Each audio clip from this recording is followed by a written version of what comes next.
Hello, hello, and welcome to Guilty Gear UK's Ladder League Week 2 of Season 2. And tonight I am on my own, so I'm not joined by anybody, so that'll be putting the introduction quite short. But before we get into it, I will bring up the challenges. And this week we have quite a few sets. We've got 7 different challenges coming. We'll be starting with StiRik versus Blues, before moving all the way up through the rest. And before we get into it, I would just like to do a very quick and one-time shill for Destroy All Monsters, which is a tournament that I'm putting on at the end of February. If you want to know more about this, then please hit !destroy in the chat, and that'll give you links to the information that you need if you want to join in.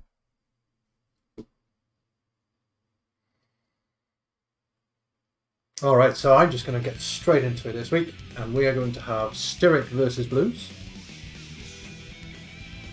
I don't think I've seen these two playing before. It'll be quite interesting.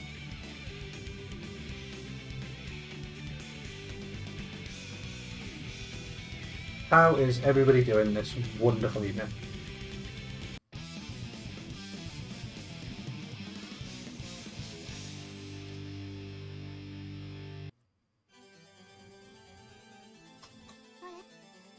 Ooh. It is indeed single zone, but if you want to join. Hi Poppet, how are you doing? You think StiRik's got this? I don't know, Blues has been levelling up. We've been seeing Blues play for, well, this is the 2nd season now, and he enters everything. So I want to see Blues going, but that leveling up continuing. But so far, StiRik is having his way, doing dizzy things, more Oki, Disney to grappler.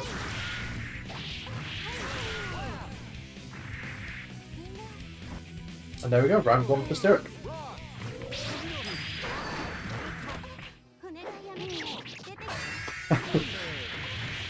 And I feel like this is the downside for anybody having to fight Dizzy at all. And that is that her throw range is basically the entire screen. If you're on the floor, you're getting thrown. I want to see how Blues works around it, because I'm sure Misfire Cancels can put in plus frames enough to deal with it. But we shall see. Currently very low on life. And a misplaced 2H. I guess thrown again. Cannot leave gaps against StiRik. That was a very quick game 1. But I believe in Blues. Let's make this competitive.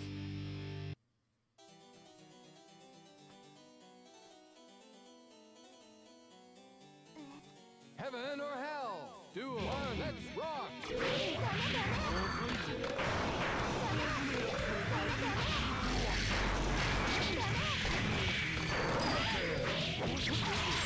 Was almost a clean pickup from counter hit coin.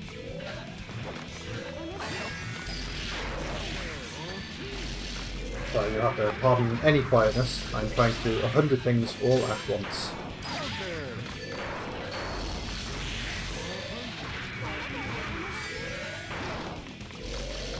And I'll have to do a quick prediction this time because I wasn't ready for it all to start. So get your points on them. If you think StiRik's going to win, put your money where your mouth is.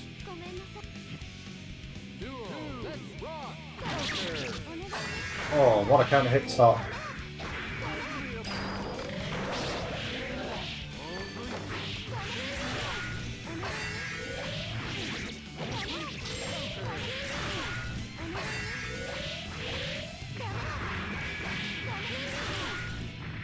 So we're only 2 games in, but I think we're going to have to very quickly see Blues making some adjustments. Just blocking on wake up is something you're going to have to do against Dizzy. You can't press buttons every time.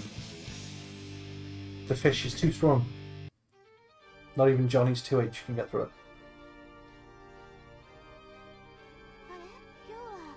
it. Let's see if we get some horrific counter hit 2Hs at the start again. Very early burst from StiRik. Does not want any part of the Johnny mix. But he just gets a throw out. I don't think Dizzy's wake-up time is all that strange. I think it may have just been mistimed. Blue's just blocking with his face.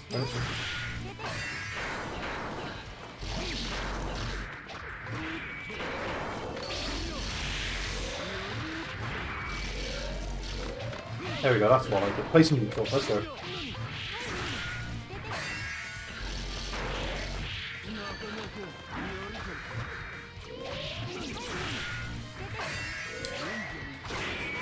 I'm surprised the fish didn't tank the hit.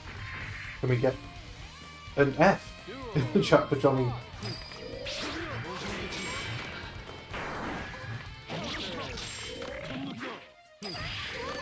Alright, StiRik hasn't got a burst, but he doesn't need it. Blues just relinquishes control of the match. Let's go, let's get a knockdown and let's get the game started.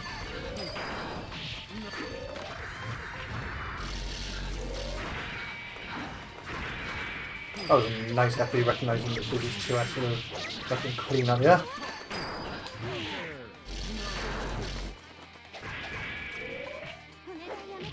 Oh, it looks very much like Blues is quite afraid to be pressing any buttons already. Just relinquishing control of close range pressure and doing none of that. So he takes a round, so he's on the board. Let's see if he can keep it up.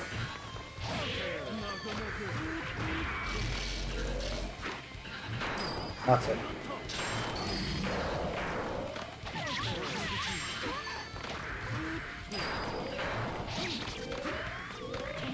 Well, it looks like Blues is warmed up. Johnny's jump kick hitting very smoothly.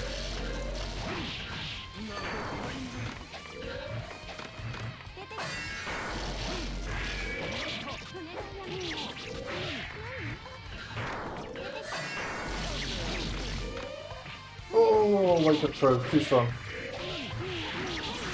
I think Blues was probably trying for one of his own. There's the fish out.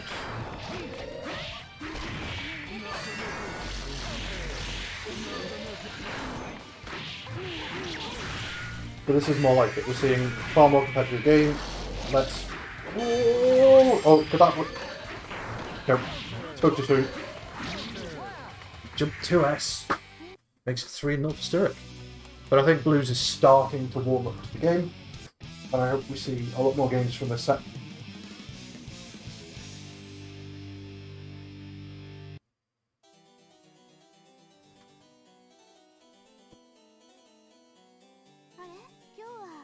Heaven or hell? Duel. Let's rock.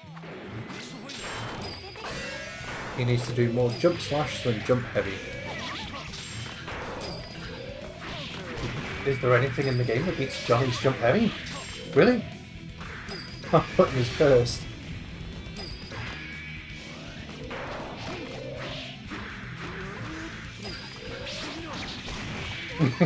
He does need it.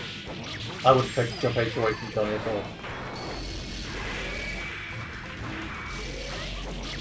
There we go, Blues starting to play the game.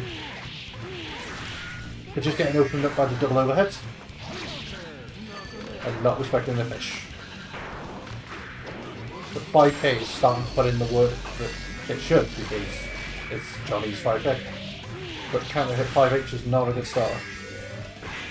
But at least for Blues. Can he survive this fish nonsense? He cannot. And from a round that looked very much in his favour, StiRik turned it around.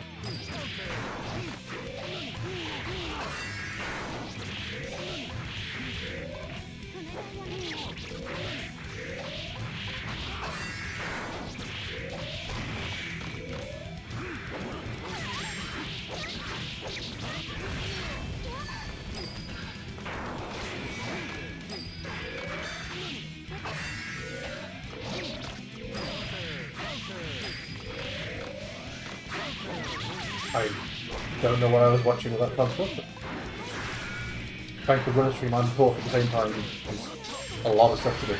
But a jackdown takes the round.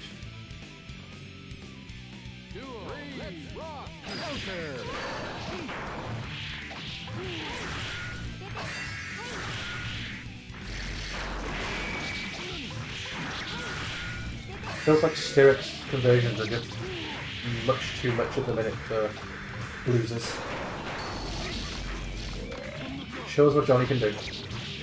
Give us an Inkasu.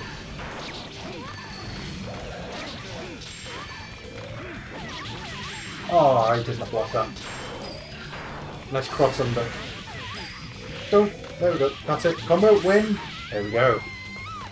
We have one on the board for blues, and I really thought he's going to throw it away with the dizzy and hitting too much. But thankfully, I was wrong. We pulled it out of the bag.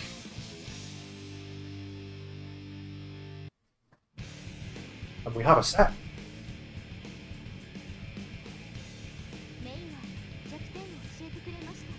Heaven or hell? Duel. Let's rock.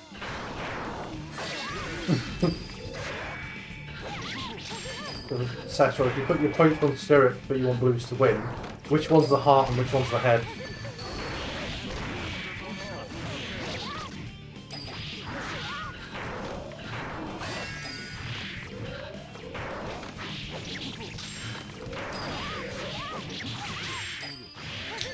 Both my head and heart want a long set, so hopefully blues at least wins a few more if he doesn't win the whole thing. It looks like this round might well be going in Blues' favour unless Dizzy gets in. And I have already cursed it. No fish? There we go. Press slash. I'm allowed one commentator's curse every stream, so that's one out of the way. We're done. But Johnny's crouch slash looks really good in this matchup. Either that or Blues is just starting to use it really well.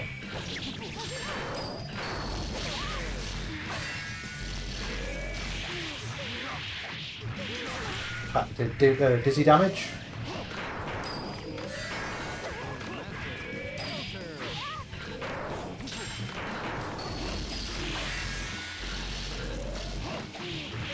Oh, Blue's not watching his ankles and round goes for StiRik.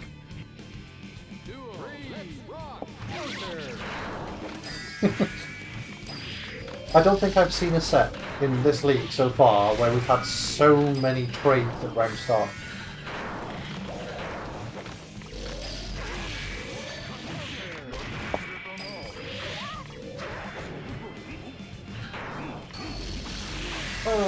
Who's trying to get Pixie with the movement, but those ice spears, the spears are just a bit too much for Johnny going back and forth.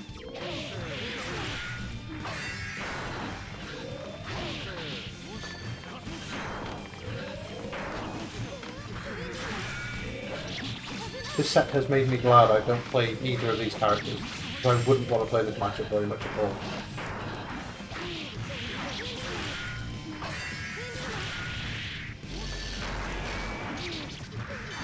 They both just do too much damage.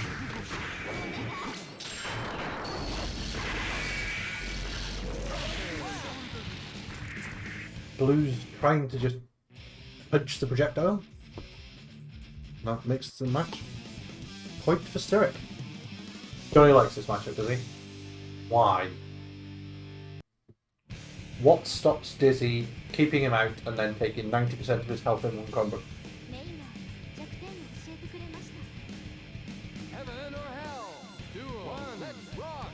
Or mixing Johnny on Wake Up because... Oh, no Johnny likes this matchup. Okay, right, good. I didn't think he would. But I can't imagine, like Sestral says, any Disney players like it very much either. Because if the Inkasu roots are on point, then what's she gonna do? They are both very silly characters.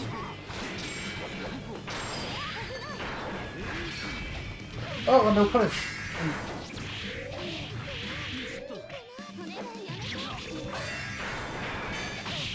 Blue's starting to block the double dash stuff, but just too many hits, too little good time, and Force Brick Spears takes it. I never really know what to call Dizzy's moves, because spikes is either the spears or the ice spike, and there's too many different things that all look the same. But this is some of that damage I was talking about from Johnny. Touch her once, just melt her health.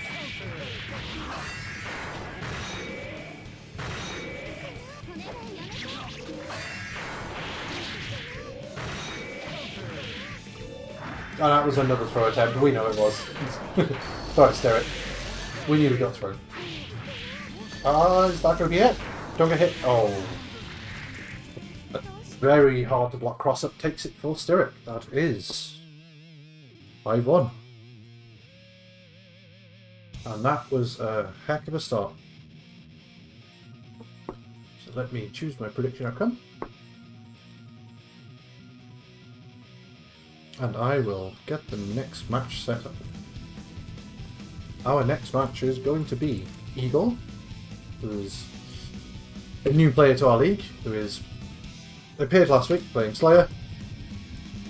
He is localish to me, he's one of the Welsh boys. And he's going to be going up against Sestral, who is playing Testament.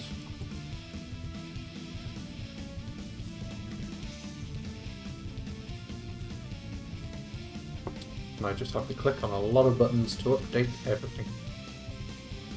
So bear with me a moment.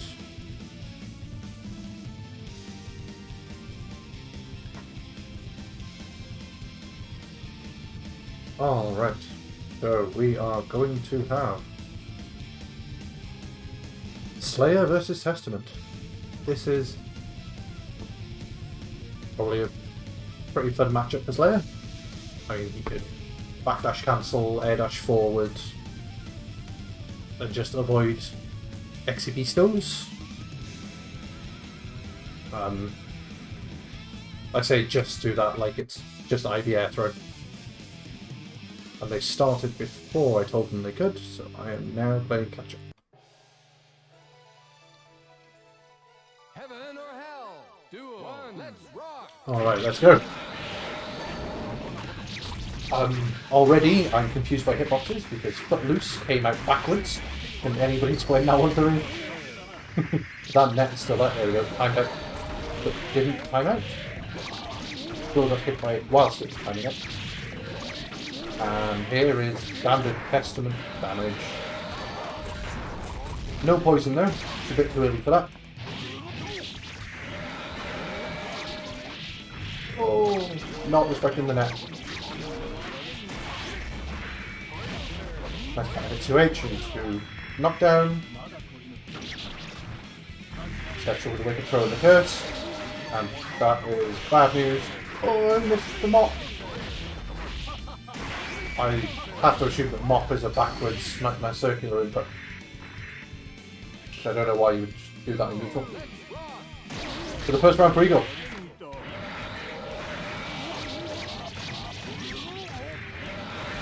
Sestral with all the overheads. Just keep on doing them. But the Grave Digger beaten.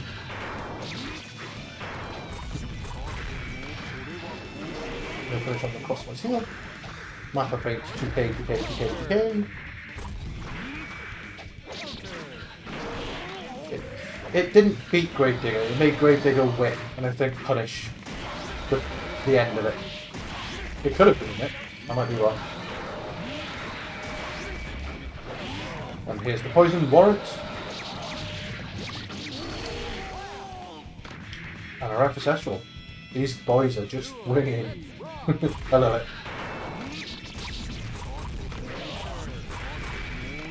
Oh, crossbow heal punish this time. To knock down with an OTG.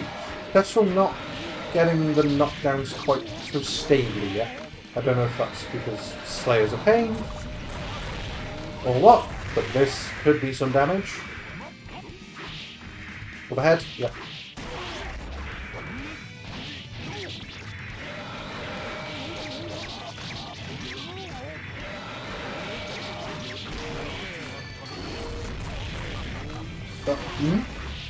It looked like that was Warren's starter. Dead on time FRC. Oh, I know that. Oh no! Respect the way you could throw. 6k more. But that is the first match for Sestral. And that really could have gone either way.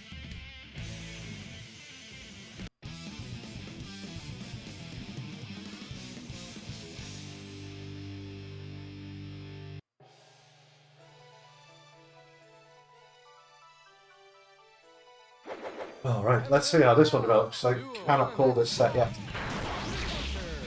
I know Sestral has more experience than Igor, but I think this is actually looking quite even so far.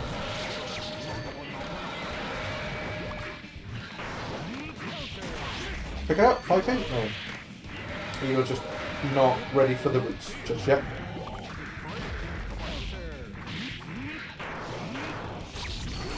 If you get that, crosswise he'll definitely beat Gravedigger that time. But that's the perks of it having almost no hitbox above his waist.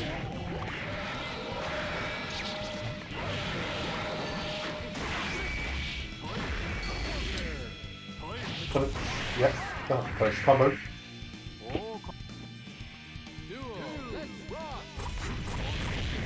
He loves this crosswise hit, he's putting in a lot of work for him. Here we go, Badlands. No, the OTGs again.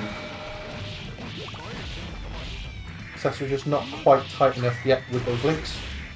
And I think Igor playing a bit of stride with these meaties.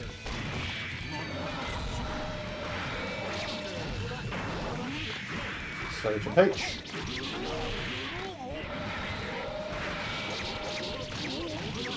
No burst. Short combo. Oh. Force breaks everywhere. And 6H just beat Gravedigger. Is Gravedigger actually trash in this matchup? Is there a matchup where Gravedigger is actually trash?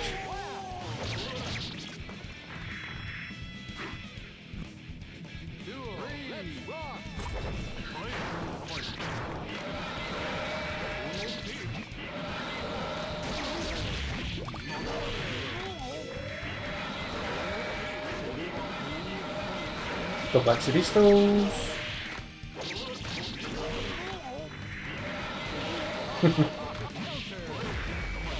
Decay. Why Gravedigger when 5 is a lot more evasive? Because they play Testament and they love Gravedigger.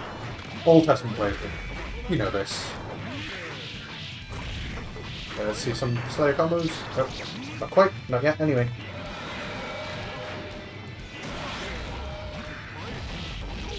No combo from the counter hit mapper. I think I'd like to see Igor using Slayer's 5p a lot more to clear the net and just be that button. I don't think I've seen him press it at all yet. But he might just be holding it out on me, or it might be rubbish in the matchup. So if it's not a main matchup, I actually don't know an awful lot about it. Where's your dead on time? Come on, you know you want to.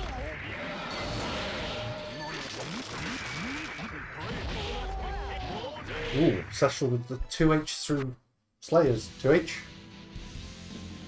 Because normal buttons totally need invulnerability.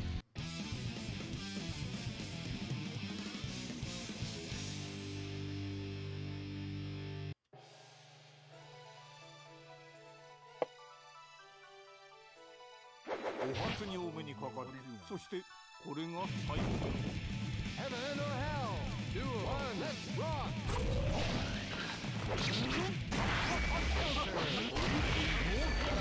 Has a very early burst from Sestral. Doesn't want any part of the first Slayer knockdown. I think it's early enough that it's not going to have too many negative repercussions unless Slayer lands a counter hit undertow.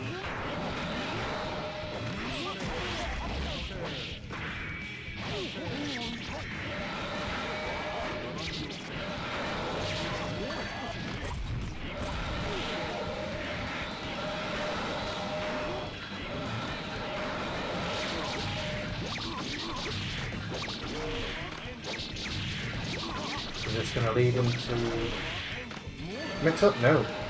Sestral's still not yet consistent with the knockdowns from Testament. I think that might be letting Igor get more plays than ideally he would against Testament. But dead on time says dead on time. That is the round. Nice dash through on the 2H. Fortunately not a big combo from it. There's still a net there, be careful. There we go, nice jump kick. And avoids the tree.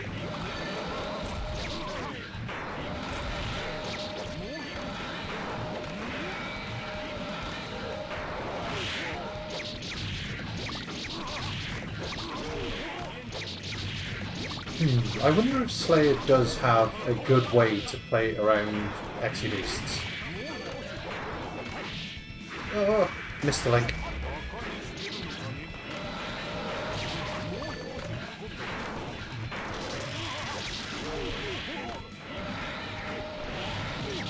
There we go, Sestral tech getting the timing right that time.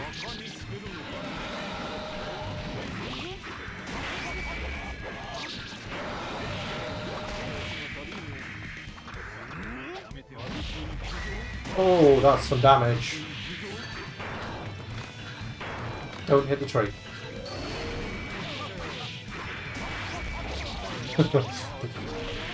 Player combos really dropping at the worst possible time.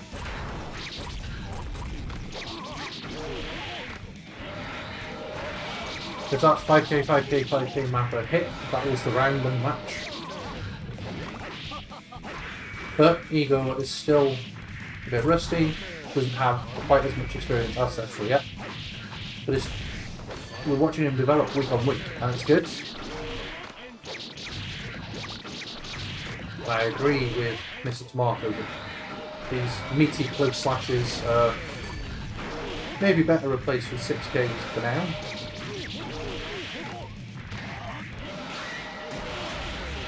Dead on time again.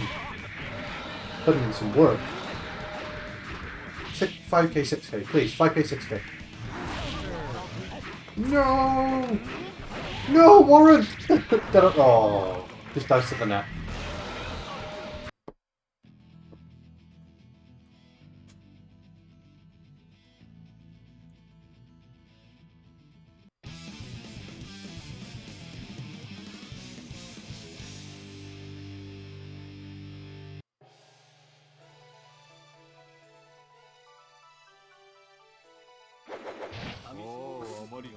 Heaven or hell? Duel. One, let's rock. Alright. I don't think the scoreline is really representative of how close some of these games are so far. So I want to see IGOR win a couple of matches. At least, if not the same. 5p? There we go. Nice pickup. Oh, unfortunately dropped it.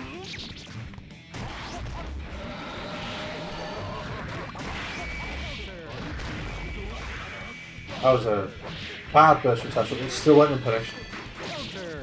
But that's alright, because when IGOR starts getting the experience to be able to punish those, it's going to be a lot harder for everybody to fight him. Oh, jump hitch counter hits.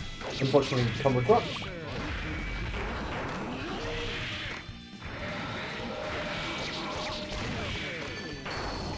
Testament 6p being Testament 6p, doing what it does. Is that going to be the round? No guts crush combos from this. Knockdowns. Dead. Yes, yes, yes. More dead on time. I love that moves.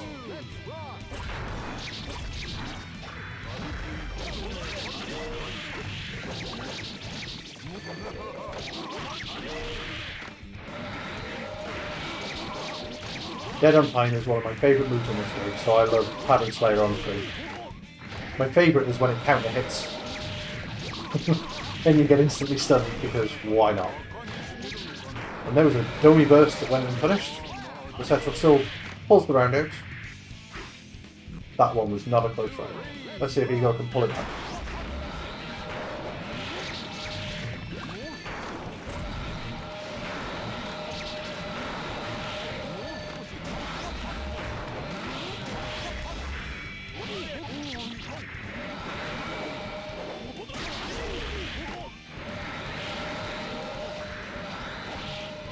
Ooh, that was nice input for the 2k. Is it going to be knocked down? Oh, unfortunately, dashed and got thrown for it. I think with a bit more experience, you're going to be able to prevent that happening altogether.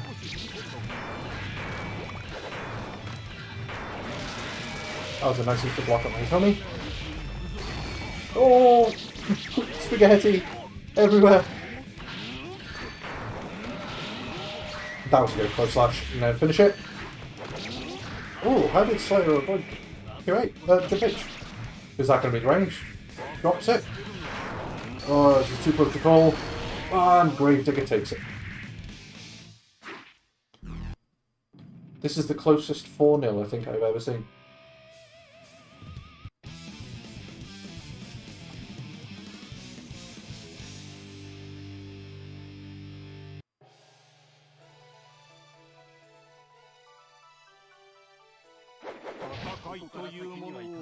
Alright, Eagle's not dead yet. I believe. We can do this.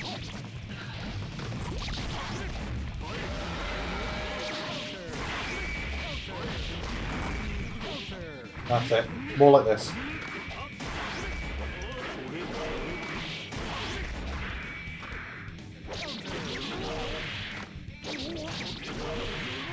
Good evening, Hellscream. And you are not so late this time.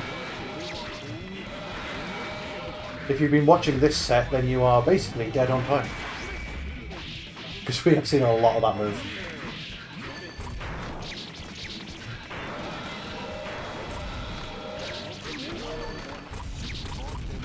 Oh, crosswise heal. And then buttons after. I think there rather than it being finished.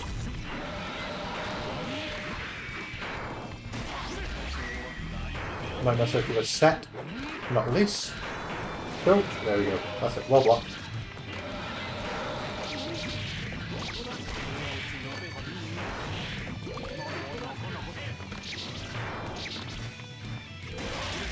Oh, Mapper.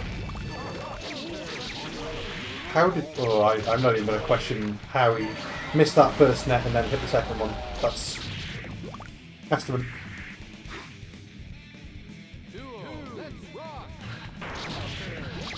That was a nice anti-air net there. Into knockdown, hopefully? No. I think Sestral just missing the one-hit Badlands for the knockdowns at the minute. That's okay. That'll come in time.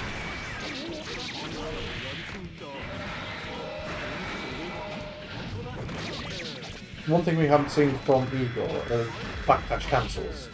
I think not having to accept a lot of the mix-ups that he is would get him a lot, well, be a lot higher on the scoreboard than he is currently. I'm going to assume that was a dead on time. Water Dandy crosswise heal, and that is the round. Here we go. Damage. Let's go.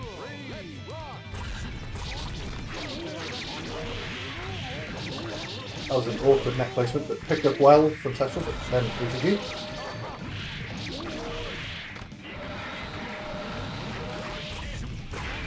Seems like both of these players, their Oki timing isn't quite what I'd expect it to be in the future. So we'll see how that goes in the next few weeks.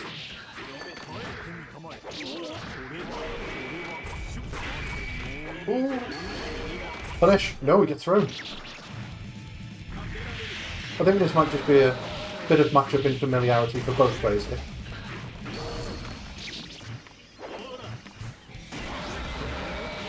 Not all that many Slayer players. Here we go. Eagles on the boards.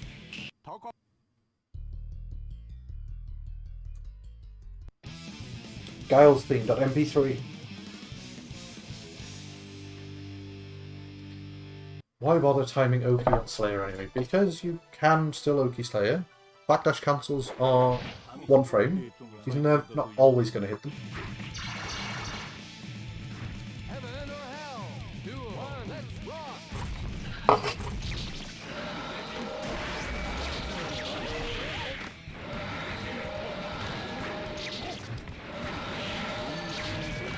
A bit more variety from pressure there, so that was nice to see.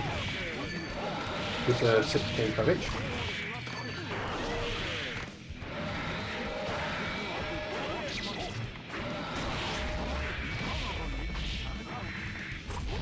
Oh, nice dash through.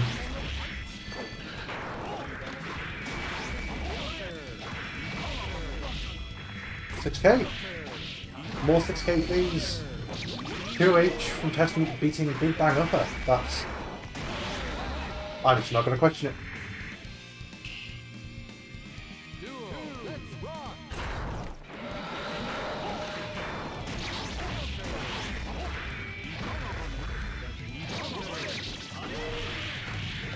That was a good pickup from Sestral, running the net above him. Is this going to be a knockdown of Oki? Nope.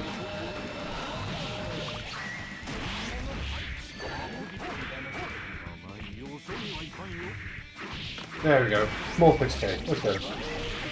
But Sestral not respecting the strings. It's just not established yet.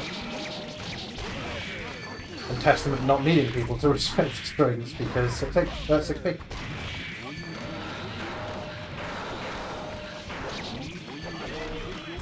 They'll punish on the Badlands.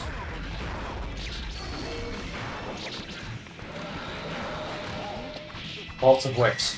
And more dead on time. Love it. 2-0. Another match for IGOR. 4-2.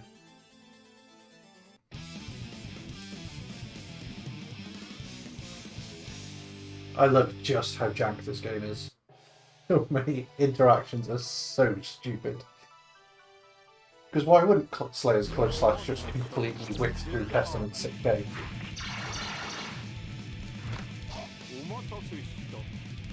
Heaven or hell? Duel. Let's rock.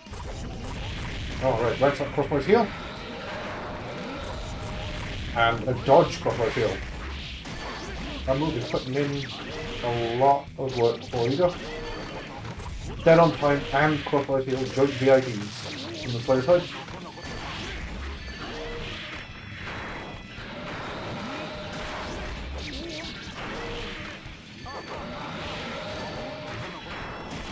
Oh, that net is still there in the corner. It hasn't tied down yet. There we go. Falls into it. Gets picked up. And the knockdown this time. We'll pick up 6k.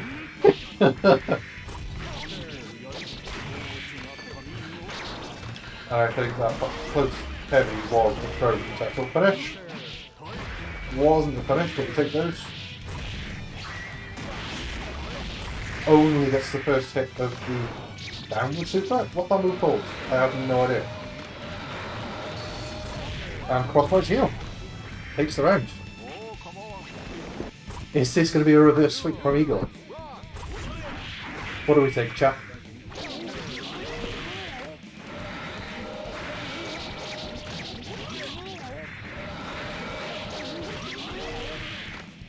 Not when he's getting hit by 6p. It's going to be 2k this time.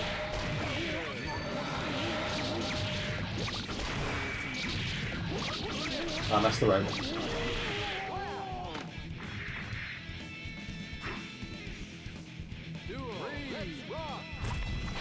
It's not over yet, but this is set point for Sestral. All he needs is a lot of knockdowns and a lot of 6Ps. And a 2k to throw it all off. Right, IGOR's cursed. Can he deal with all the crap on screen? Nope. Hides 6p behind it. Badlands RP throw into another curse. And that was guaranteed to be an option select from Slayer. I think that was Force Break Dan P. But he got a big bang up it, and then it all went Sestral's way again. And that is a good attempt from IGOR. I think that was a lot closer than 5-2 suggests. That was a good step. Okay, bear with me again whilst I set our next ones up. And next we are going to see SaltBadGuy and SamuraiPizzaKen. So SaltBadGuy is already our fastest riser, so he jumped up a few places last week after he beat Sestral with very aggressive high play. But I think Angie's going to be a different problem. There's Angie on my list.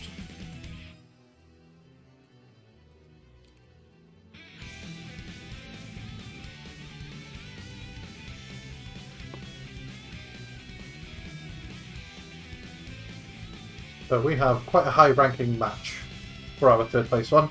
And this is ahead of Lodge versus Blues because I try to avoid having people playing 2 matches in a row. So this is the battle for Scotland. whilst we just wait on the players joining the room. What can we say? So this is another case of older versus new, with SaltBadGuy joining in Season 2, whilst Ken is old-timey, in all senses of the word, because Ken has been around and playing fighting games for a very long time, and he's an old man now.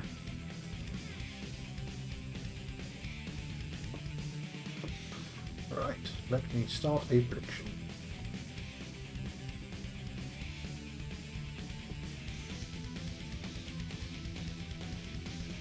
And players can go.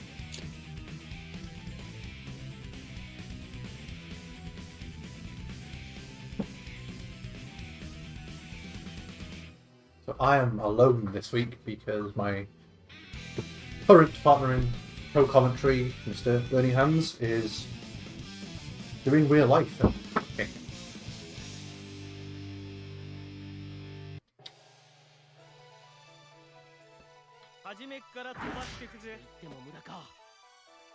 Alright, so let's go.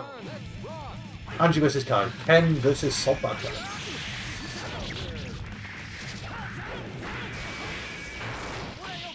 And I think that tells me enough from the start that SaltBadGuy is starting his Oki with 5k to sort of immediately put in the I've got a low and then is Fujin safe. But waking up with a throw. Again, pressing 6k through the charge stunning. So yeah, this match is going to be all kinds of messing about on each other's Okis. Can we talk about Angie 6p? It is one of the most underrated buttons in this game. Angie players will tell you that it is absolute crap, but it is secretly, I think, probably his best button. Flashes the edge and takes the round. What that guy put in all his chips on that one move. Which is interesting because I don't think Resever beats most of Angie's guard point moves.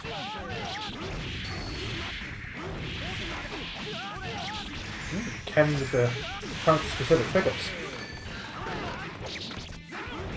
Just being tricky, yeah.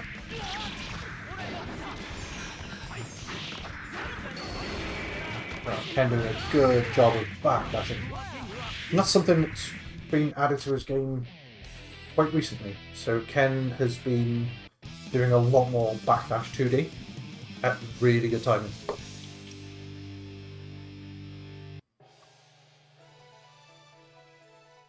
I know this because he's hit me with it. Heaven or hell? Do one, let's rock! Alright, that is 1-0 for Ken. Let me put on the score before I forget to do so.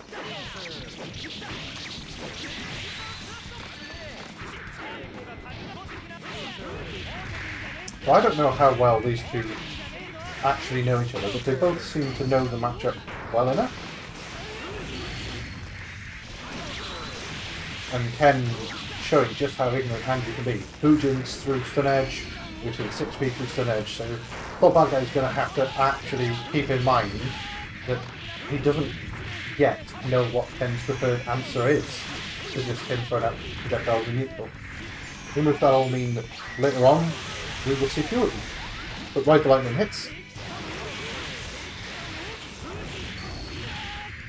And there we go. Last time Ken did 6k to go through the charge stage, this time he did Fujin. It works. So now he's showing the two options. What else can he do?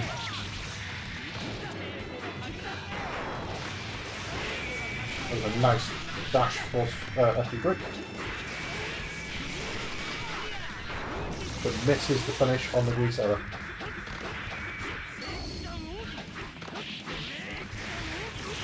High players really love doing that force break stun edge. You rarely see Kai players saving meter for pickups and confirms. Is that just a Kai thing? Have I not fought a Kai that does it? I don't know.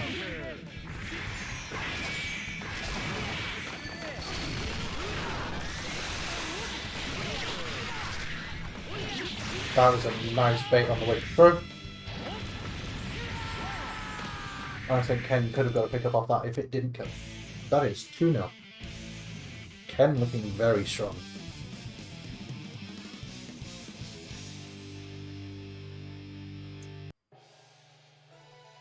You thought Stun Edge, Sun Dipper would be bigger blues. I mean, they are quite big. In what direction? And go through into Butterfly mix-up. SaltBadGuy's not blocking low on the Butterfly. I wonder if Ken's picked up on that yet. But Butterfly is another option against Stun Edges in neutral, because that will activate the Butterfly and control space for Angie instead.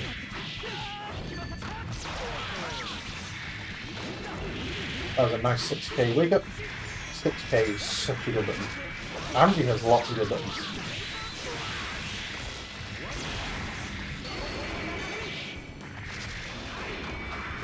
Classic Stomp, it's blocked.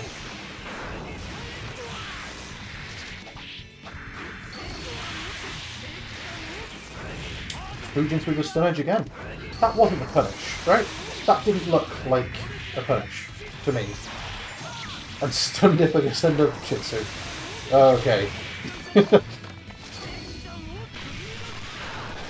Also nice, but get caught out on the jump B startup with Angie's jump slash.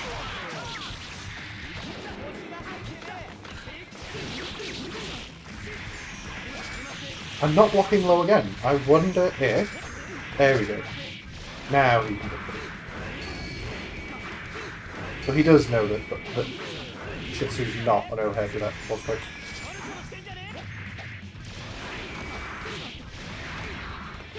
What a cross-up. I didn't block it, how about you?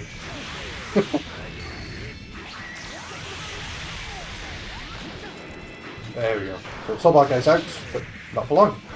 Jump Dust gets clocked, and that makes it 3-0 for Ken. Ken just showing all the ways that Angie can disrespect Guy. And there seem to be a lot of them.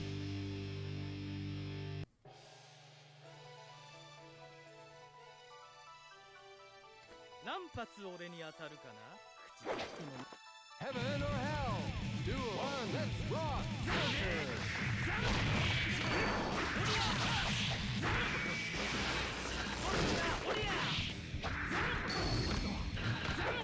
Alright. So, Ken adding to the variety of ways in which he has dealt with the zoning from SaltBadGuy. So, I wonder if we're going to see SaltBadGuy change that and just play a lot more movement-based neutral instead of trying these Stun Edges. But for now, he's just got Ken stuck in the corner and he's trying to kill him.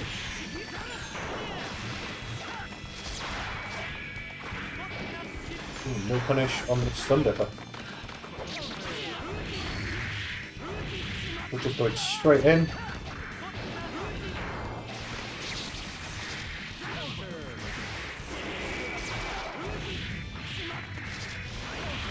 Oh, that was absolutely DP.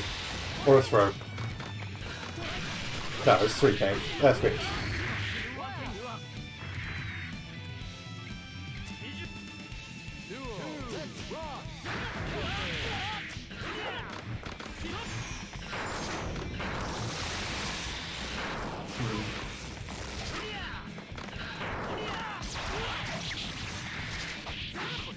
Angie players getting hit low on wake up because they're always pressing 6k.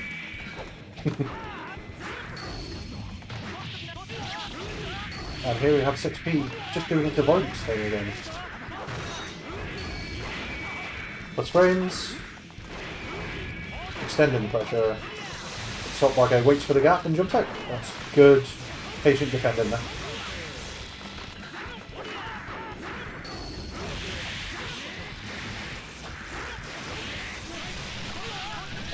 6p works against Greed Terror. Just pulls his hitbox back.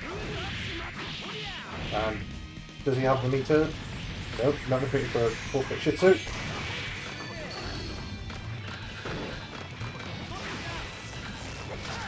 Make neutral jump to a projectile that time. Yet another different option. The pressure just too much for SaltBadGuy, who wasn't FDing in the air. I think the difference between these two at the minute is just the amount of variety that's going on. So Ken's play just has a little bit more depth to it, at least from what we're seeing today.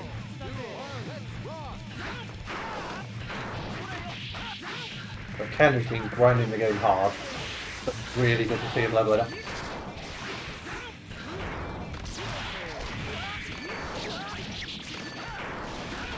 Oh, too fast for me, I don't know what's going on.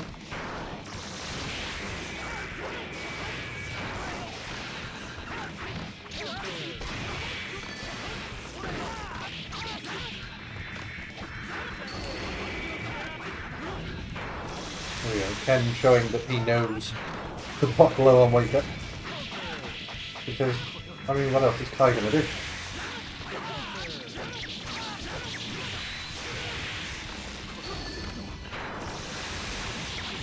That was a nice jump over the air stun edge into actually quite big damage, and he's got meter. Is he going to force push it to? No, he's going to super. No damage, but setup.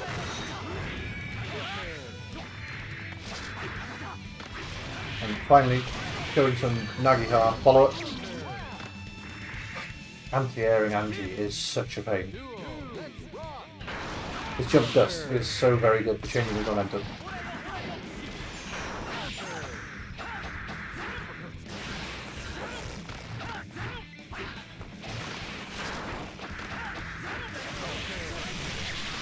There you go, Greed 7 starter, should be decent damage into mix. No sturge. Maybe actually, because Ken has shown so many different ways to deal with it, just go for the meaty instead. Blow his lava. There we go. Back on the ground.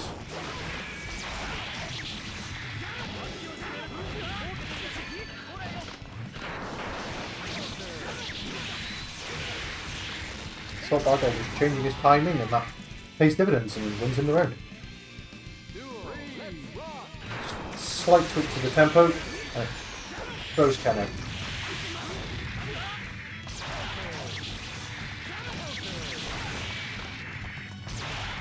Wake up stun dipper.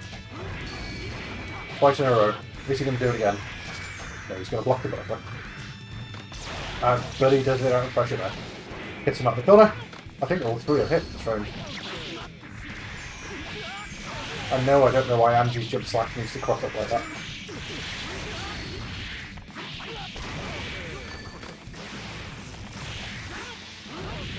Oh, the dust whips, and that is clean sweep. That is 5-0 for Ken.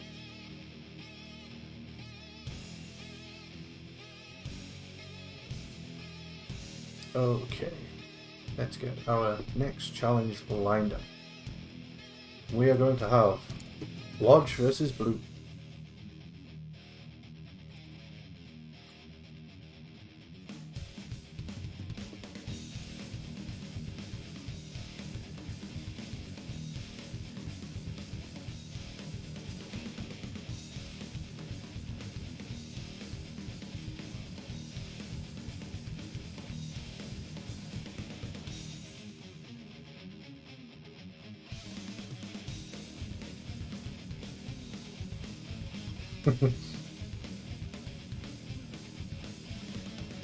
Alright, so that is the prediction done on that one, so let's get the next one going.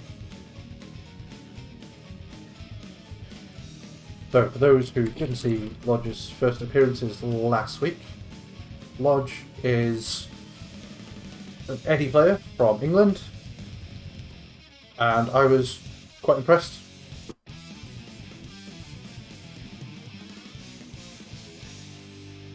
Let's see if they have the source here against Blues.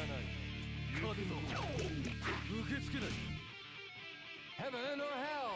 Duel. Let's rock.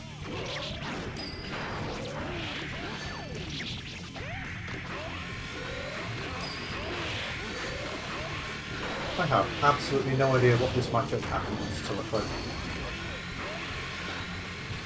How does Johnny get in?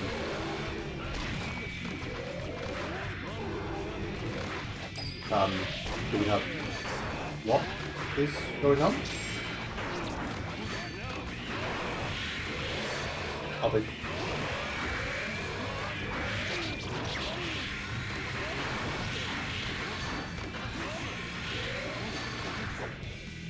This is only round 1, so I don't really know. Yeah, this has to be a match, so we're playing it out, right?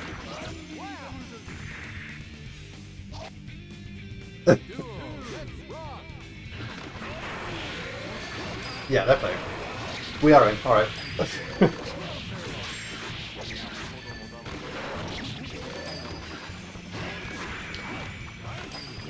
I wonder if this matchup is yet another Guilty Gear classic of first hit wins. Can Eddie loop unblockables on Johnny easily? Can Johnny loop on Cassie? Who knows?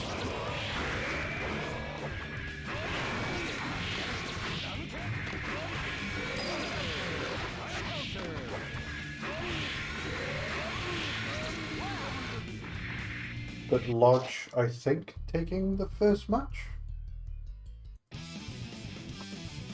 I mean, they're just playing it out, so I have to assume they are.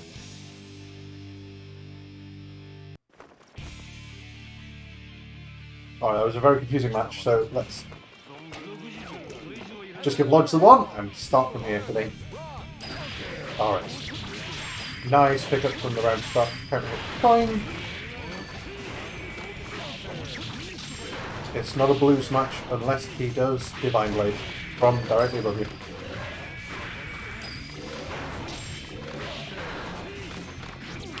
And I think so many of these might be missed FRCs. But TK and Kathu knocks Lodge down, into Johnny Pressure, into more TK and Kathu, into TK and Kathu. TK and Senga. Drops it. Apparently Eddie can very easily loop unblockables on Johnny. So yeah, I feel like this might turn into a first hit kills if both of them could do their unblockable loops. But we'll see. Neutral looks a bit weird. How does Johnny deal with Little Eddie being out? Use coins because he's Johnny and doesn't need them because meter exists? I don't know.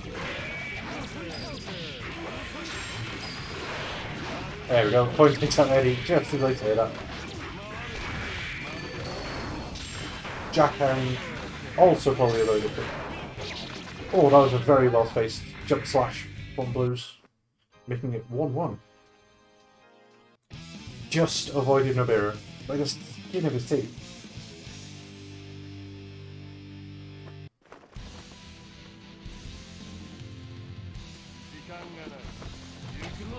Heaven or hell?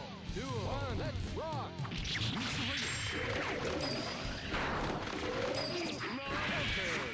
I feel like Eddie probably doesn't have the best round start buttons to deal with Johnny. So we'll see how that evolves. Because so far, Lodge has been counter hit and just beaten by Far Slash. The pressure missed TK and Senga into Eddie things. Monobiru, but it's run out now.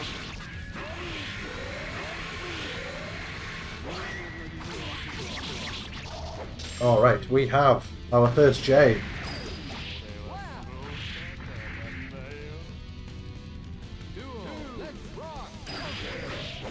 And another counter hit coin on red start. I guess Lodge is going for jump buttons to beat Johnny pressing.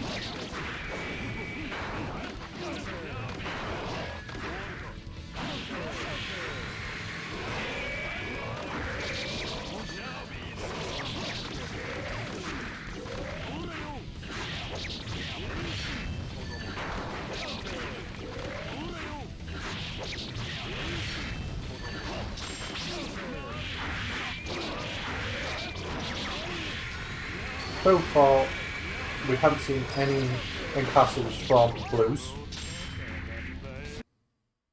But he goes 2-1 up without the need for unblockables.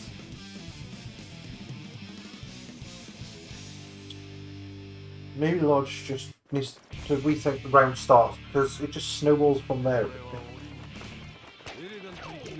Heaven or hell? And I wonder how Eddie safely gets Eddie out. There's one. I guess creating the space because Johnny doesn't do anything full screen.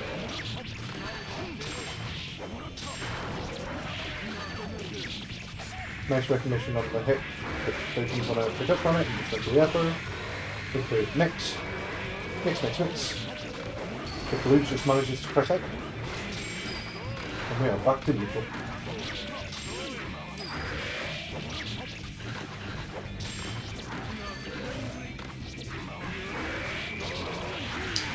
Blue's not blocking his feet. I wonder if Lodge recognises that and next time we'll go for 6k. Killing time, just wait for Shadow to return. You've got to expect those drills when Eddie's on cooldown. Because solo Eddie is just playing for time.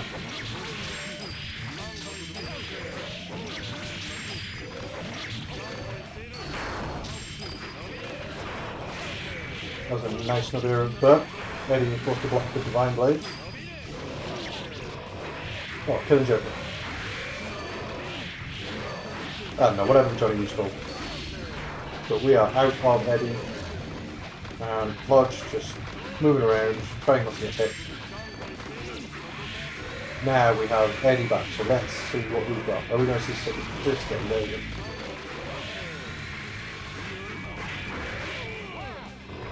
And went low and makes it 2-2.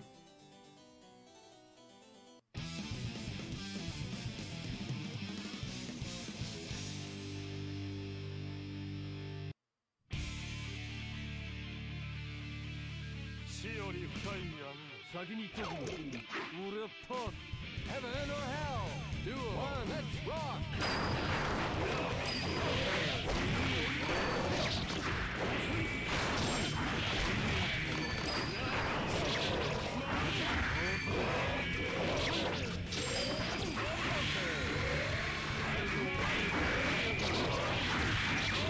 Alright, so more.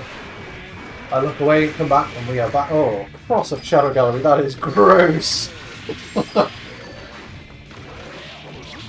But getting crossed in himself. They just don't want the other person to block the right direction. Jackhound! Of course it goes through the drills, they're projectiles.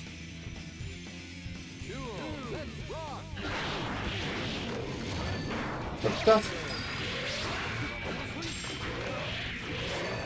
Alright, just summon into Nibiru, now play the waiting game, there you go. Drills and drills. Nibiru.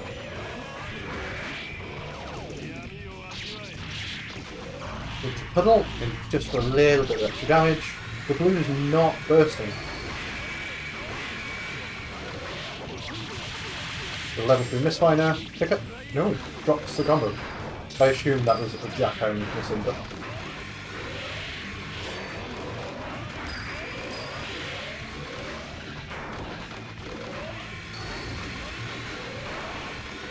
Johnny has a lot of meter lodge, you've got to be careful with those drills. But very close, Scrub Slash takes it. Oh, we are gaming.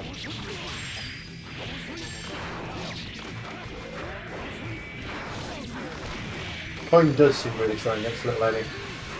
And I think Mist Finder might also be, if you're level 1. And Jackhound seems strong against the drills. If Johnny has meter, which Johnny always has meter, this one might actually get a bit harder for Eddie. Until he locks him down and does stuff like that. Unblockable.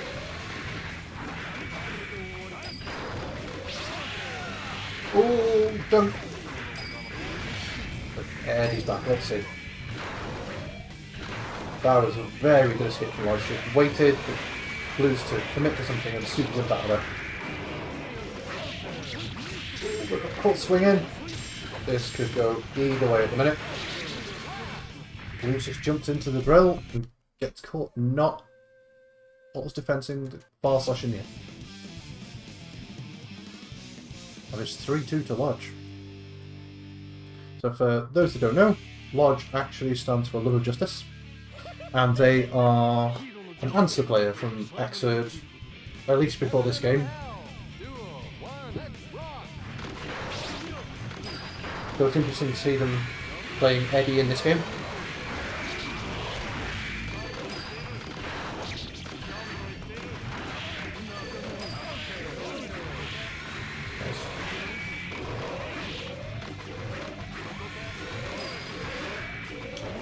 Lots of Noveru in neutral. Has Blues jumped around that much to make it worthwhile? I don't know. Nice 4-quick drill, PK and 7 good interaction.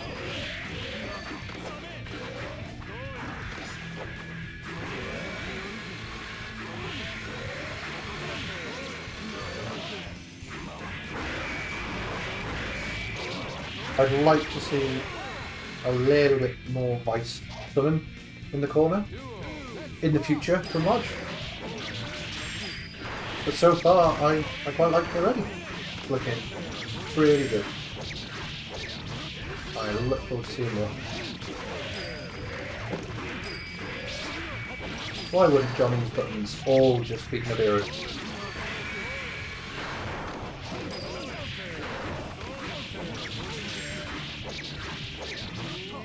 And the round goes to Blues. Just a few too many counter hits there. And another round start counter hit point, but this time Blues doesn't pick it up. Maybe not ready for it for once.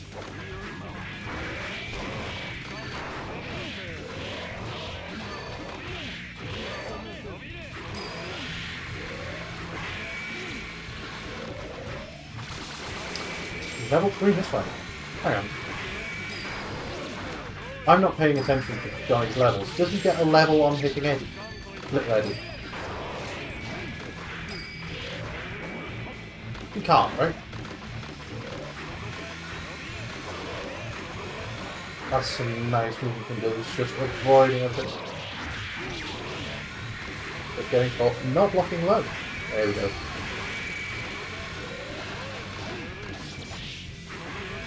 Okay, he's not got Eddie. There we go.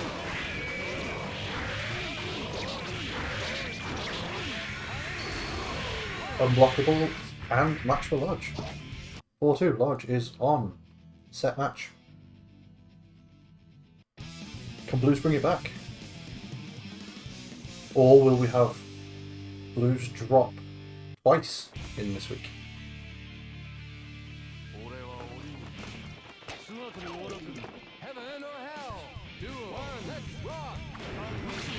So, this is the first of our Johnnies, even though he's appearing twice, and also the first of our Eddies. We have 2 Johnny, 2 Eddie players in the league this way. And the UK very quickly has become land of the Eddie players. So obviously Kiseki's played Eddie for a long time. We have Lodge, but we also have players like Ted Cruz and Pamba who are also playing Eddie. And I can't get another May player in the country.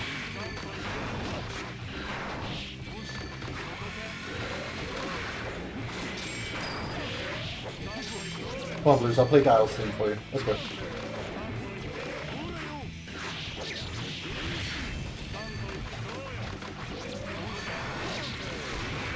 That's it. There's 2 more hits. I feel like Blues could get away with being a little less respectful of Lodge's strings from things like 2S.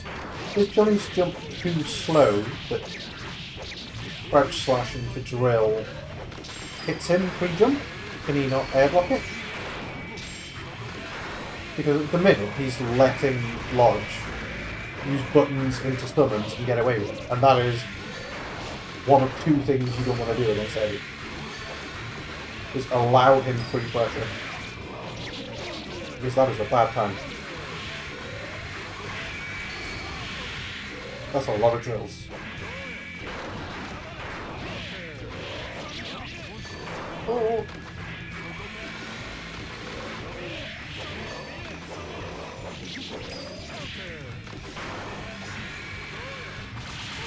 Level 3 Mespiner. could he not have let that rock and still won? But that is 4-3.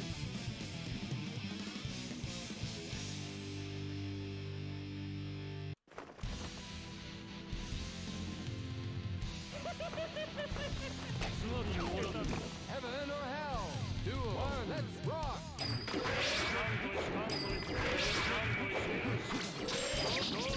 The jelly strings, but Lodge recognising the coin's going to stop him pressing.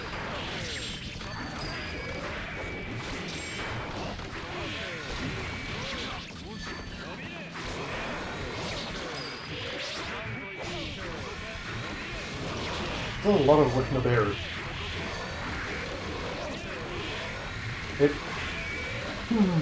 I wonder if all these Wiknaberus is making Lodge have less time with Eddie or not.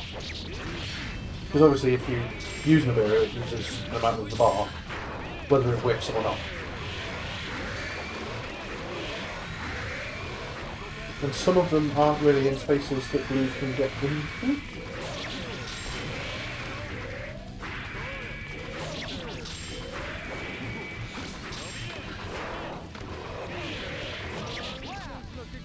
Ah, yes, Lodge could do with unsummons at some point, but Lodge is on my point. And Blues just with the 6H, that could be really bad.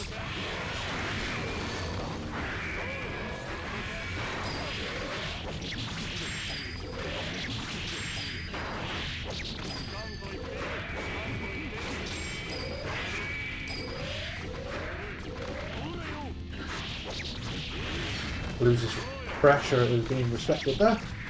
Alright. Ooh, dead angle. Takes out Eddie and the lady.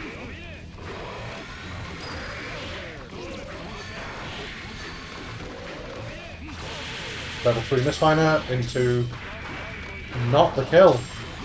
Come on, Blues. Don't tell me you don't want this. Not now. The burst says you do. Let's go.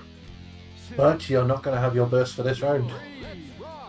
Ah, who is going to win? And he lets him summon Eddie again for free. Gallery, this is looking like an uphill battle this round. If you lose it, Blues, you've lost the set.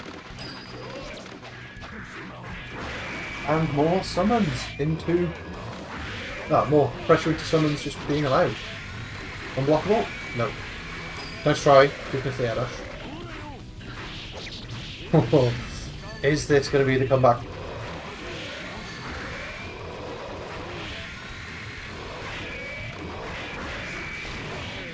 Oh, he did get his first back. That was very close to not. Oh, the force break drill into drill. Takes it for Lodge. That is 5-3. That was a really good set. I very much enjoyed that one. Alright. If you bear with me a moment, I am just going to take a quick comfort break before I set the next setup. I shall be back in a moment.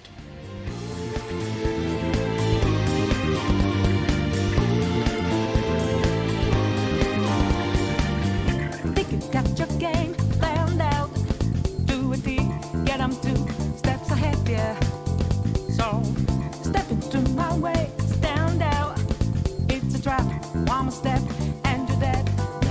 Why just a bit of second I go with the skies, but now lightning stuck your last result. It's not an accident that no one hears your cries at your last dream seems to deserve it. You'll never see it coming.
Okay, and we are back.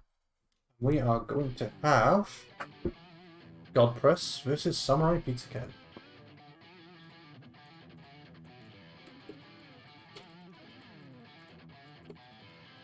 And for those that tuned in last week, yes, Godpress is playing Axel this time.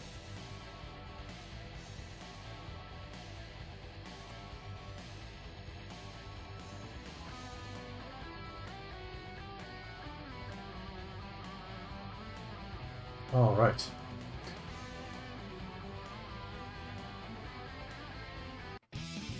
So, Axel versus Angie. How does Axel do enough things low to prevent Angie from just doing Fujin? We've got 2H, we've got 2D, 2K, we've got all of Axel's own silly things. I feel like this might be a very hard time for him getting in. Especially when coupled with just how strong a player in general, not just when playing Zapper, but Godpress is. What have we got? Very interesting moves through 5P. Seeing if I run some range with 2H, being 2H. Godpress with the Prince and FRCs already. Oh, that was Koku. I can't really say an awful lot more than that was Koku. Oh, bump FRC head. And an anti-air on. Is this going to be unblockable? Yeah, because no. The DP with punch just goes through it because it is upper body vulnerable and Ken started with 5k. Maybe if he'd done 2k 2D, it might have worked. But we'll see if he adapts to that. No, he goes mid again. You can't go mid on wake up against Axel, you just go to do it unless Ken is already just training that mental game from Godpress to be doing it. But once you've dealt with the Beehive Cutter or whatever that move is called, you have to start dealing with Bento instead. Ambiguous Think. Forces the Dimension Flip and Fujin. Oh, it's almost. If he'd done Rin instead of the overhead, Godpress throws him for his troubles and takes the first match.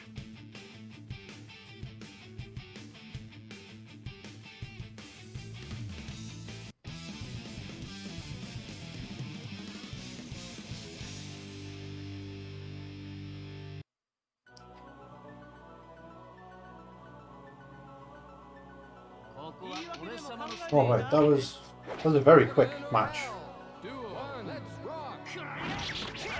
Hello, and thank you for the follow, dude.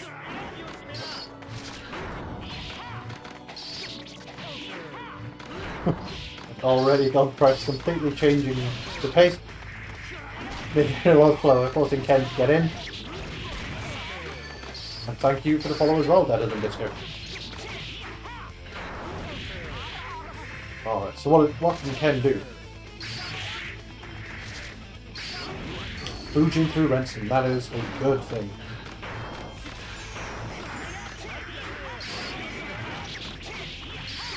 Godpress changing up his pace, going far more aggressive now. And clashing with, well, trading with Angie's dead angle. Angie's dead angle, for anybody that doesn't know, is terrible. It is not the best dead angle. It's not as bad as Eddie's, but it's not good.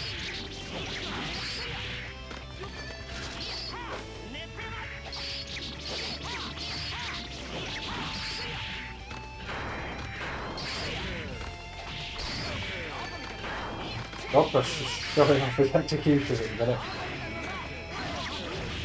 But now it's Ken's turn. Go low, go low.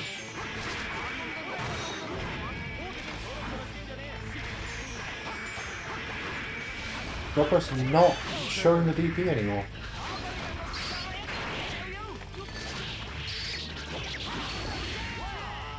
Force Big Bomber makes it 2 matches.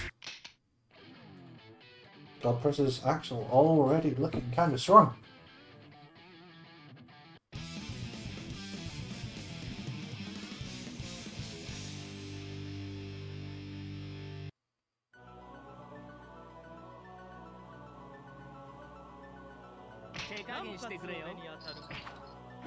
Heaven or hell? Duel. One. Let's rock.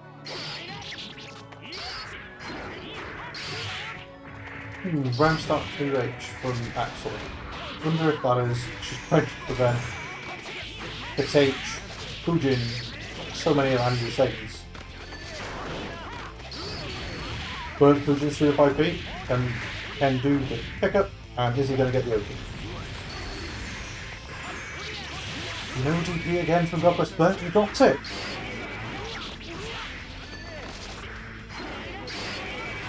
Chopper, nope.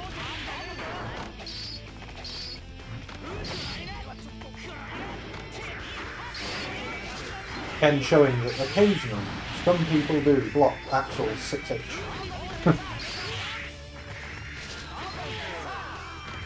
Alright, let's talk about meaty DP with punch from Axel.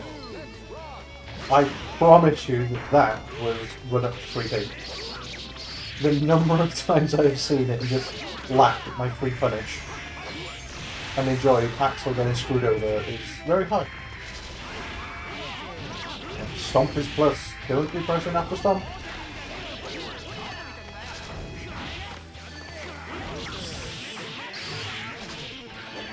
That was a nice air for attempt, but Ken just kept upwards.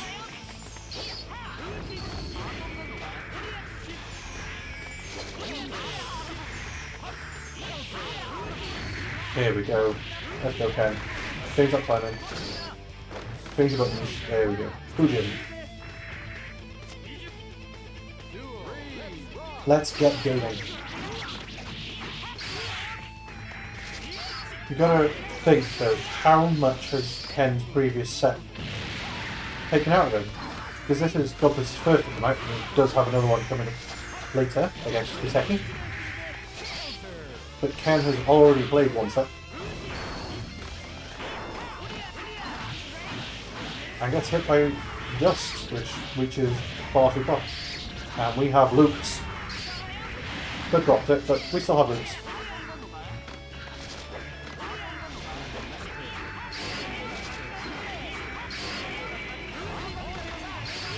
Nice use of Fujin Hop to get it. And a gold burst. Use it. Oh, he's fucked himself up. UFO, too strong.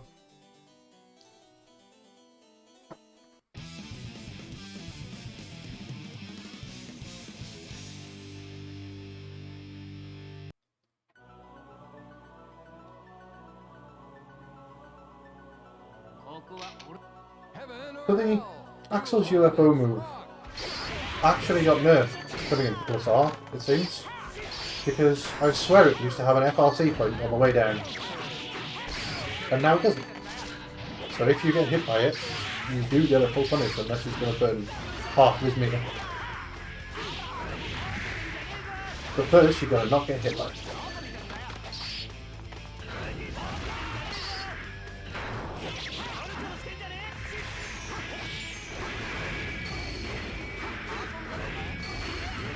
Oh, port press him. Guess the wrong Fujin follow. Oh, down to throw. What? How did that work? Why did that work? Baited to throw into cross up. Just doing some gross Axel things. Absolutely robbed.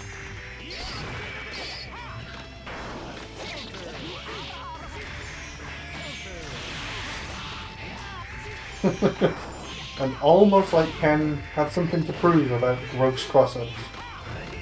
He showed his own.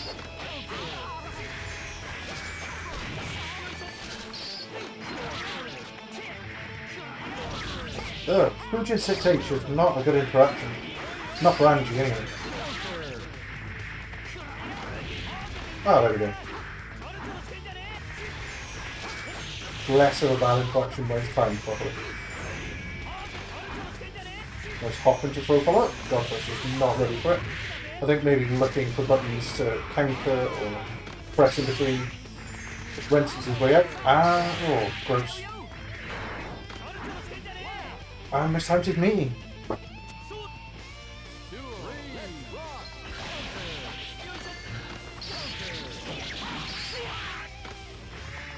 and accepting the knockdown. Didn't want to be hacking into Axel buttons, I guess. That was a nice pickup, but then the drop, just as I said. Force break win, hitting the whole screen. Godpress with the gold burst because he's 3 micros up. Why wouldn't he? But Ken on the board. 3-1.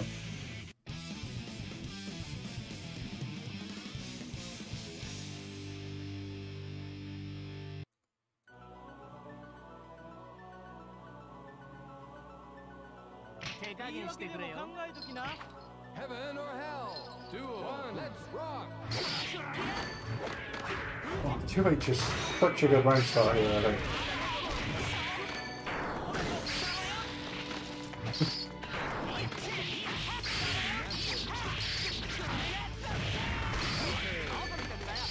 I wonder if Godpress is holding back on all of the really gross push outs and so that he can pull them out against Kiseki.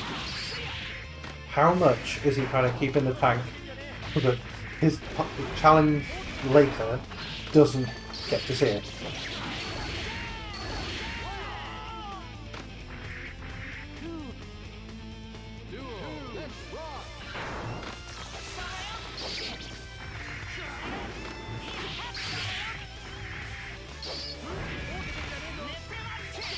Ready for the hot follow-up from Virginia Stone. 6H not getting blocked and pressed afterwards. Ken back up to mid-screen and Stomp goes over Axel's attempt to low profile. Oh.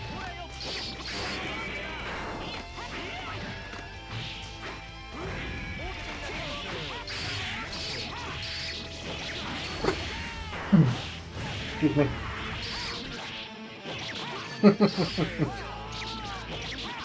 Godpress resetting with jump punch, looking for the air throw, but not being given it.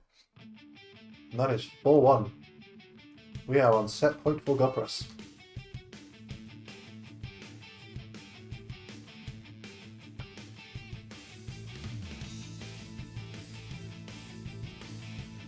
And they come back to the lobby because I think they can't count.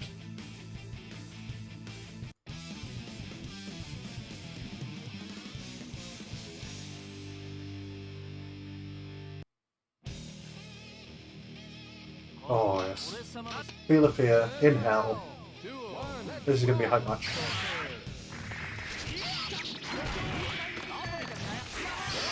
Ooh.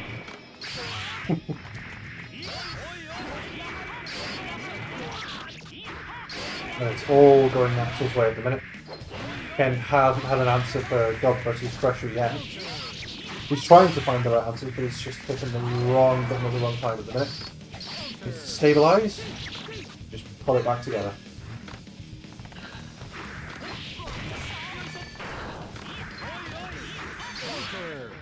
And there we see again, Angie's dead angle being greatly rubbish. Pushes Angie away and gives Godpress the round. And run up DP. But there we go, guard punch from Angie, finally coming up. Unfortunate choice of Stomp FRC getting the throne.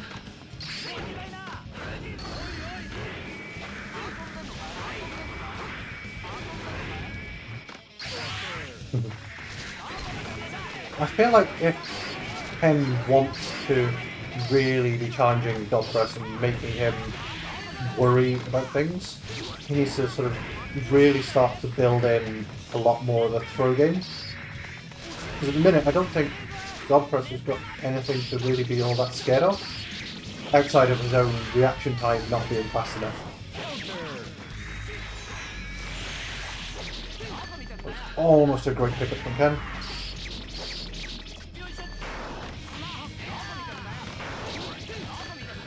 Just unfortunate Axel hitboxes being Axel hitboxes, and is this enough? Yes, it is. Ken earned that round the hard way. So little help.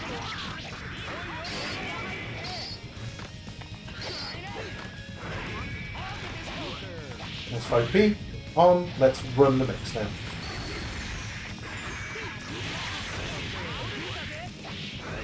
Oh, nice extension.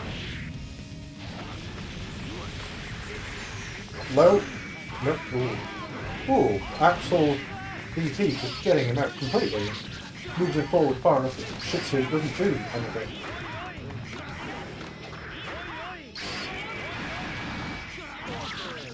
That is a lot of garbage. Ken is going to be dead if he gets hit.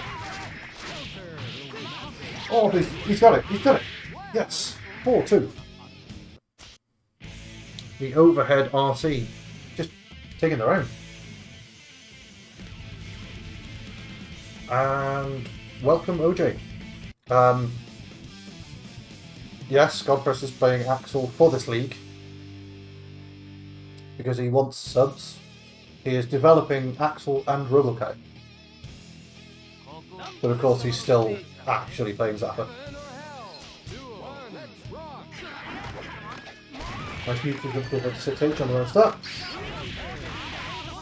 It's a good round start because Godpress has shown 2H a lot of times.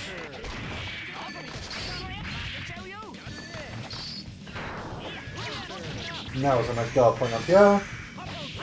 Oh, do all of Axel's options really move him forwards to avoid Shitsu? Because his DP does it, his dead angle does it. I wouldn't be surprised if Ben did it as well.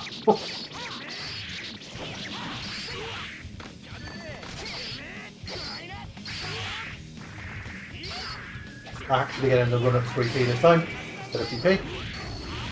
But just getting Fujin.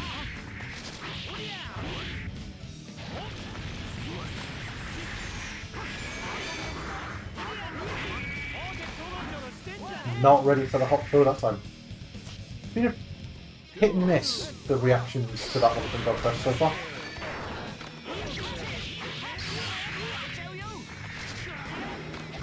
Ken hasn't teched any of the Renson upswings.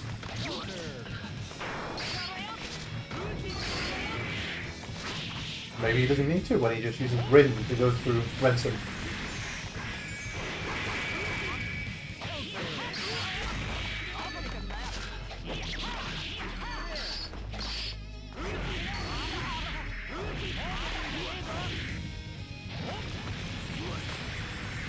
Alright. He read it. He didn't do the punish. So for anyone who doesn't know, if you block the first part of Axel's big whirly super, you jump the second hit and you get a free counter hit jump it. Or at least I do, but I'm going to assume everybody has main privilege. Even if they don't. You just might not get as good a starter, and that was amazing! Fujin, nothing, jump. I loved it. That is a third match for Ken.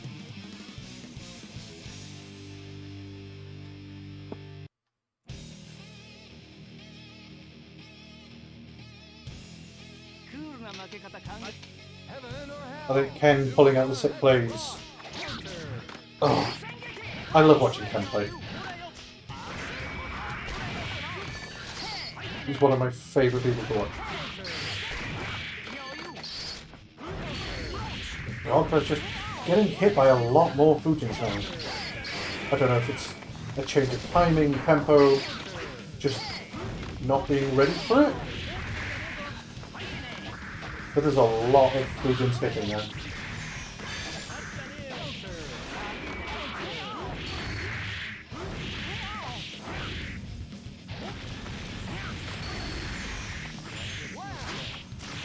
And I think that was probably a misty case.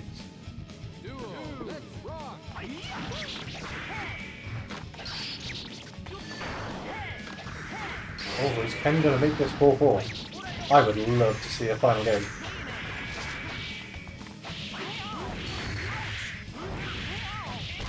Oh, burst the arm. Is he going to make it count? This is big damage. Nice back bobbling. But Renson whips again. It's the second time we've seen it. Maybe it's not stable on Angie. Maybe he needs to do 5p5k Renson? Who knows?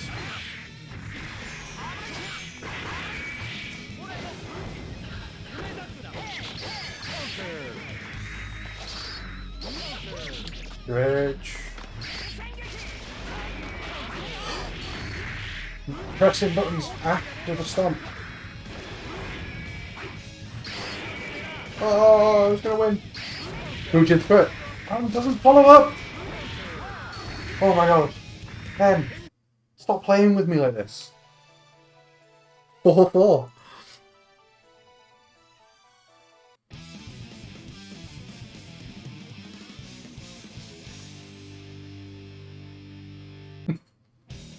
I think Ken going back to the lobby to see the score when he was 4-1 down and realising, actually, yes, I do want to win. Heaven or hell? Duel 1, let's rock!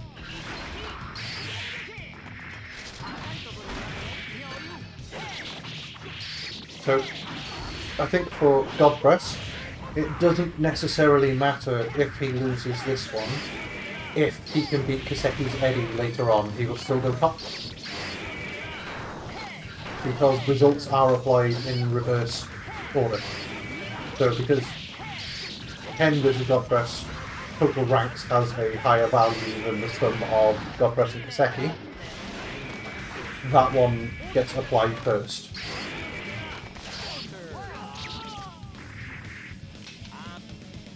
But this one's not over yet. Godpress is on set point.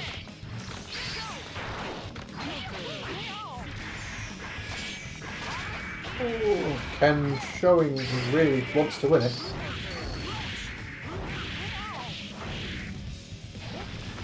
Into mix. Oh, Godpress missing so many of these DPs.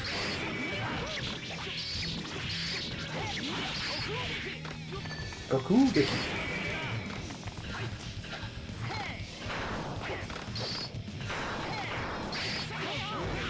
Counter hits the Fujin, but doesn't really get an awful lot out of it except corner carry.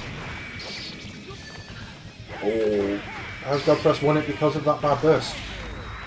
Not yet. Another bad burst! Oh! Neither one wants to win.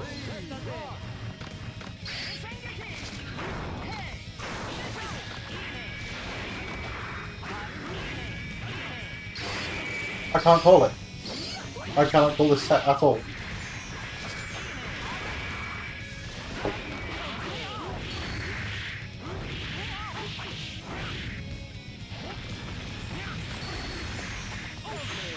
Oh, that is going to be some really big damage. Godpress really needs to turn this around right now. And not get hit by another Fujin or Stomp. Bit stage. Angie super jumped up it, but he went to the throw and lost to the throw.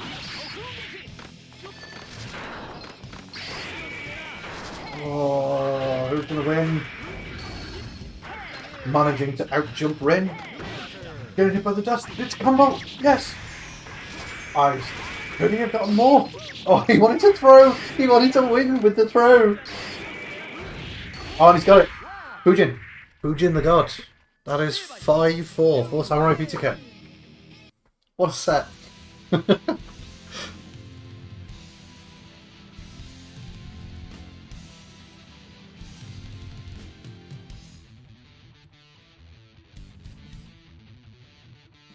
Oh. Alright. Now, I need my blood sugar to return back to normal before we start with Sestral and Mr. Tomato.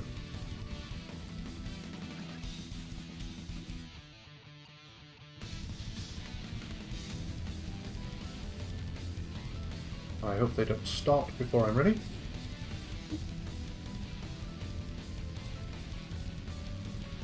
So, Sestral has already played one of the Welsh boys earlier in IGOR, and now he's got to fight another one of them in Mr. Tomato.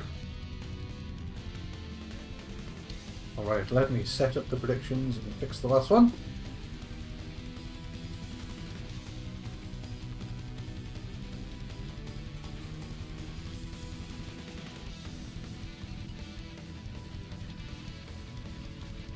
I think in very little to no time at all, Mr. Tomato has actually become the protagonist of this ladder.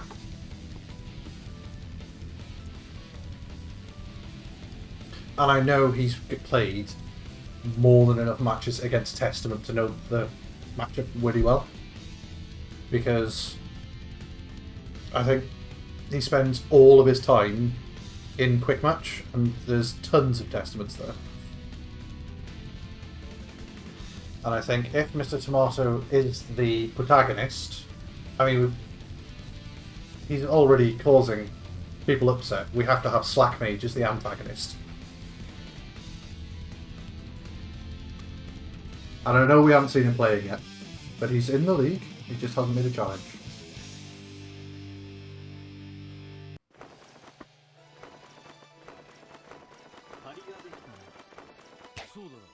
Alright, Tomato Sestral, let's go.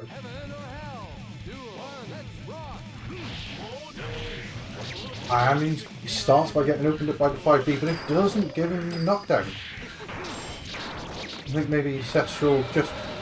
He dropped things earlier as well against IGOR. Lots of things that didn't lead into the knockdowns that they could have. So perhaps it's just nerves, because I know Sestral does know these things. But it's all going his way so far. He really flicks Badlands Arthbane to net to avoid extra beast. There we go. I think that might well have been a Wake Up Nightmare Circular gone wrong. But the big test of today is, does Mr. Tomato have encapsulated down on Testament?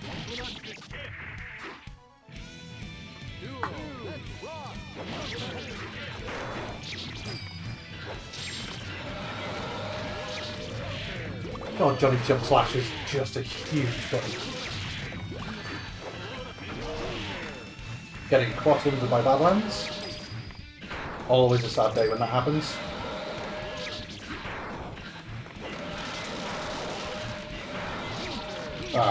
Jump H doing its thing.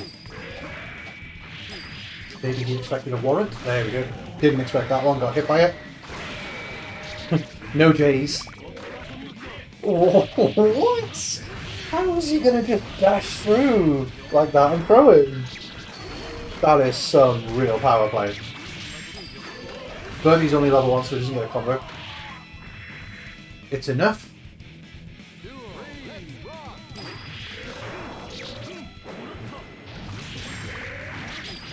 That's more like Johnny damage. And another encapsulate. There we go. Well, not encapsulate. That's a H-point tether. Nice piece of Misfiner up to clear the net. Jackhand to avoid the Exhibisto. And beats Warren. He just takes the first match. So I think in the first round, Mr. Tomato wasn't very aggressive. And then just turned it up 3 notches and took the match. Well, took the game. Definitely going warrant fishing. Heaven or hell? 2 or 1, let's rock!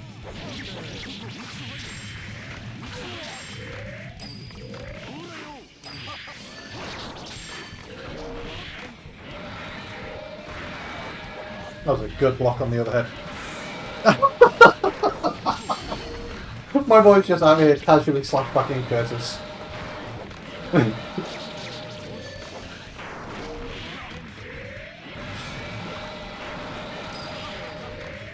this is why Mr. Tomato has protagonist powers.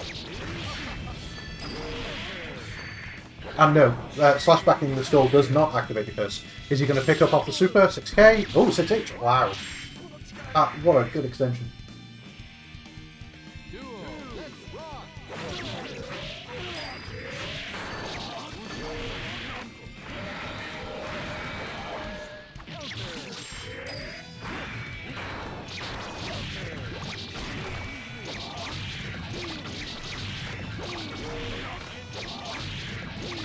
And I think Kiseki, with what you're asking, I don't think it was Force Break Skull. I think it was just normal Skull. So it wouldn't have activated on block either.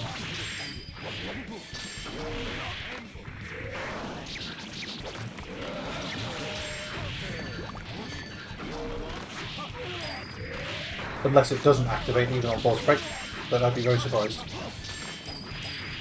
No. Just throwing money. Anti-air level 3 misfire and 6k for the round. And that is the second game. You win. Yeah, I thought it was normal skull.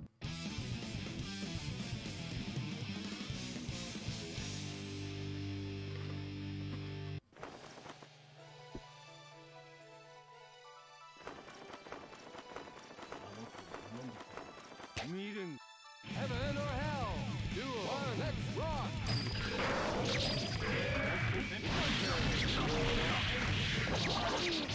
Nice pickup from Sestral. Unfortunately, doesn't need a triple gun, but good. Crouch slash to anti-air. Points and jump slash, and I think it's a good play from Sestral to be spreading all the nets just to give the time and space to pull the beasts. But Mrs. Marto showing that Johnny's 3-8. Is that 2-8? Which one hits twice? I don't know. The fast one is not to be messed with. If you leave a gap with his 3 or 4 frames, he's going to press it and it's going to hit you and it's going to hurt.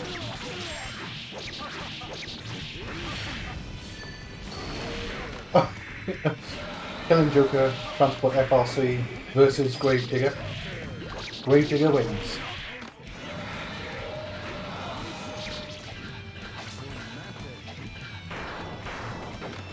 Oh, Raw Warrant teleport. Oh, throw takes it. Yeah. Ancestral is too afraid to warrant or do anything else. Oh! Okay, that was a very, very strange interaction.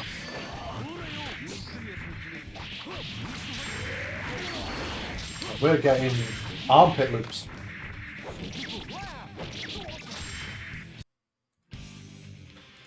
When did Mr. Tomato get so strong? Is this allowed?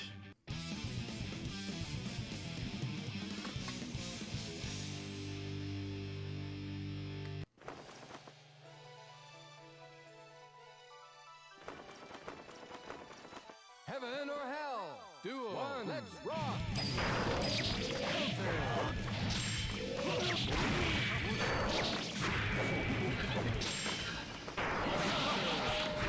Martha's memory of where all the nets are is proving to be really strong in this match.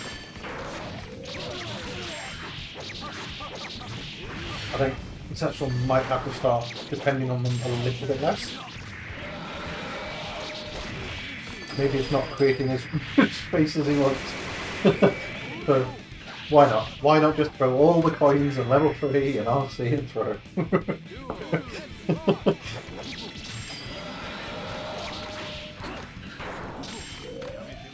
Oh, run-up warrant is a brave thing.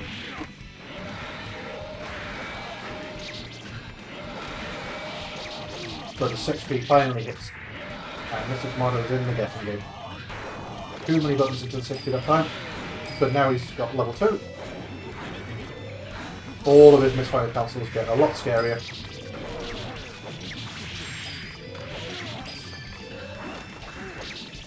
I don't quite know what that upgrade was.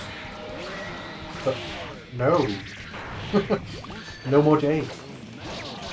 And a good 2S successful. Seems to be a reasonably strong anti-air. 5D might move it back, but it does not evade throws.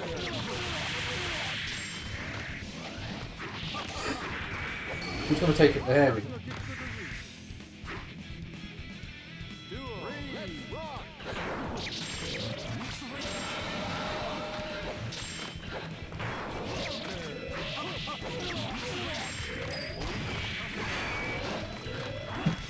That's twice in this match that Sestral has burst and still had to hold the coin.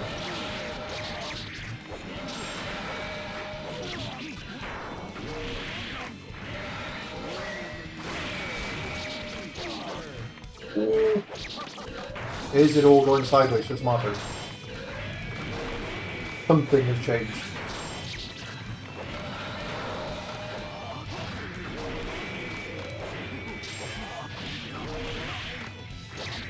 OTGs. Point trade with the net. You need to get a pickup. So, it's done it 3 times. 3 times it's failed.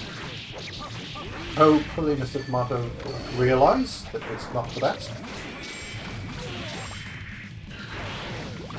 But I think if Sestral is going to compete with players like Mr. Tomato, then I think he's just got to be a bit more content to fill the screen up and not be throwing away meter on Gravedigger from full screen.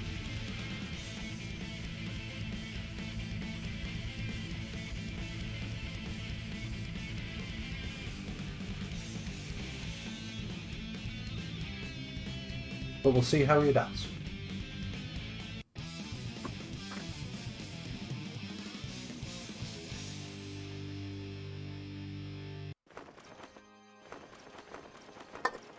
Heaven or hell? Duel. One. Let's rock.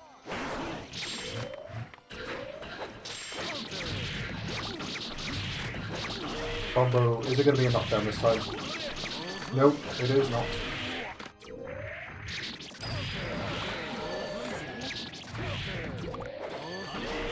But what this lack of knockdowns is doing is just letting Mr. Tomato take far more risks. Throw out more buttons where he might not otherwise. Like that 2H. Why not? Because it doesn't really cost as much. 6H is not a good button to use there.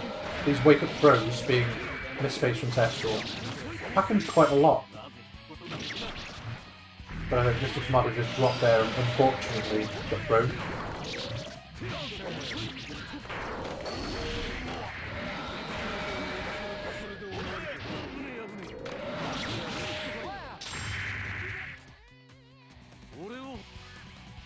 Duel. Let's rock.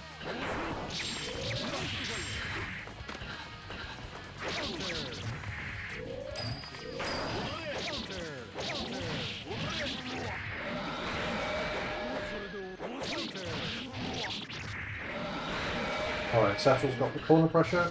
Can he turn it into a round?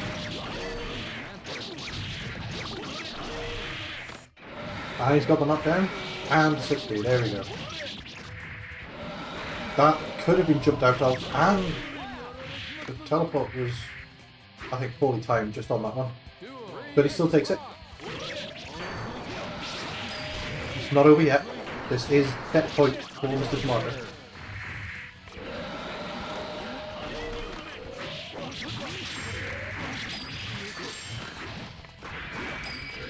So Mr. Tomato is currently our most challenged player. Everybody seems to want a piece of him, because why wouldn't we challenge the protagonist? That was a good burst, but that was a bad transport.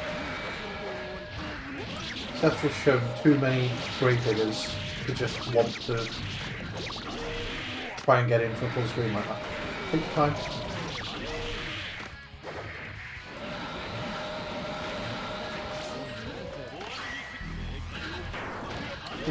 Ooh, does not focus defense the Badlands.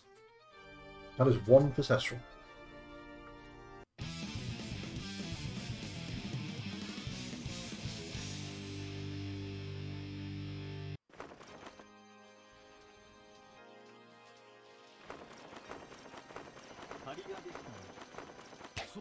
Heaven or hell? Duel. One. Let's rock. Ah, he's a nice burst punish for the throw. Gets himself his level. Sestral, Oki again, not quite tight.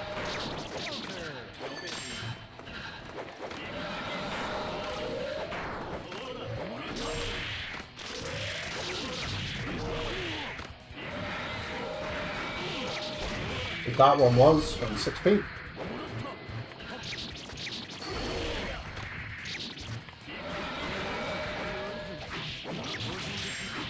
But he pushed himself far away and tried to contest with Johnny's 5k, and it led into half of his life disappearing. That was a well-timed net. And Exebeast whipped him to throw. And a curse. Could this be the road to come back for second? No, this is going to be dead. And Mr. Tomato on set point. Duel. Let's rock.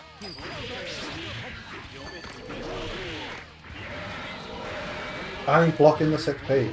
Nice. I don't know if that was reaction or a guess. There's a tree. He's not got poison. There we go. No poison for doll. I don't know what I'm talking about anymore. Not that I ever really did.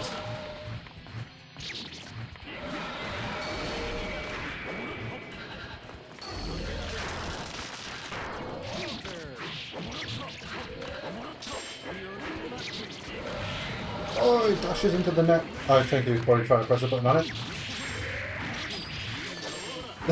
Gravedigger is unpunishable at that range. You're not going to punish it at the very end of its active frames. Badlands, however, not so much. And for once, Mr. Tomato lost track of the net placement. Badlands. Ooh, which way is it going to go? Tried to take it with a sneaky overhead, but fails.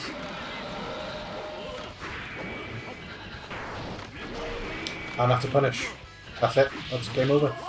Sestral threw the whole bag of chips in the bin.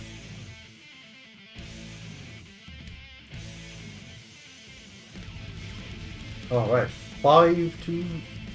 Mr. Tomato. 5-1. And it is now time for our final match of the evening. So pretty soon I will be able to stop talking.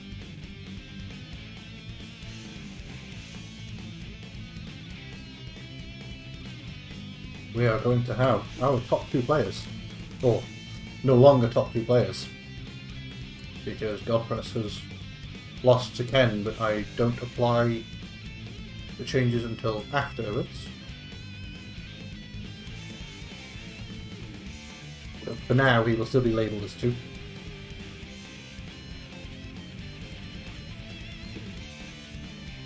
And this is going to be Axel versus Eddie. Godpress versus Kiseki. I don't... did we see this challenge last season? I am not sure at all. I think if we did, obviously they were both playing different characters. So, first and third place from last season. Godpress was playing Zappa and Kiseki was playing Ino. But now we have Axel versus Eddie.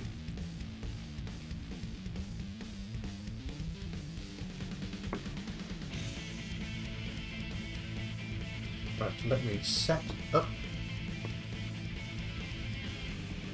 the predictions.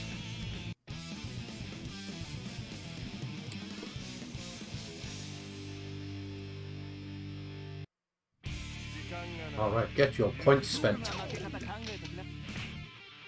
Okay, Axel versus Eddie. I think if Godpress gets the knockdown, this could be ugly for Eddie very quickly because he's very tall. And Axel gets a lot of FCT and cross-ups and all sorts of mix-ups in the corner on Eddie.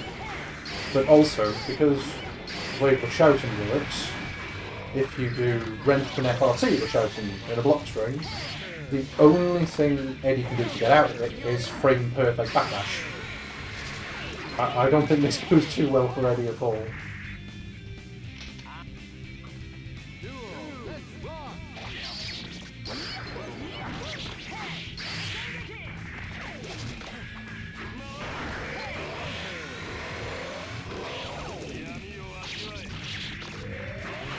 Okay, unblockable timing dropped, I think. Or maybe it wasn't the right kind of knockdown, I do not know. But Nobiru putting in work. And flight being quite tricky. So let's go. I want to see a close set. That was nice combo. But he tried to run in for the throw. And Amorphous. No, he blocks it. Axel's 5k is too quick. Ooh.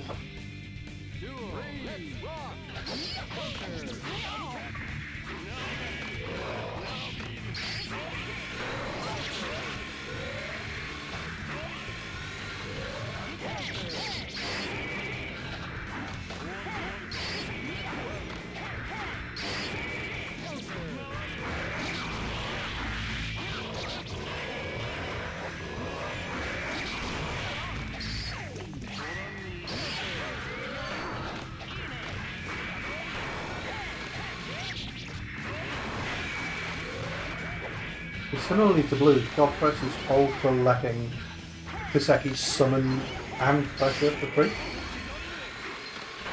But we'll see if that changes as it goes on. So I expect it will.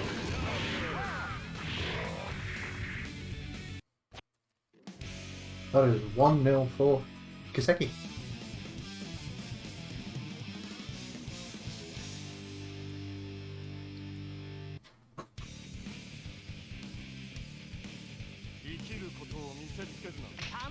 Heaven or hell? Duel. One, let's rock.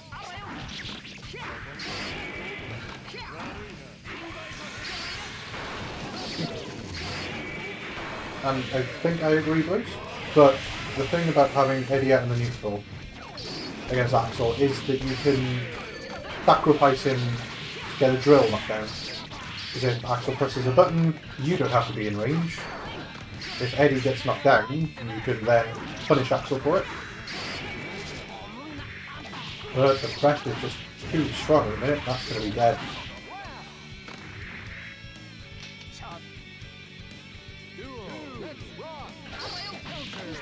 But jumping over the 2H. And I think missed backdash there on...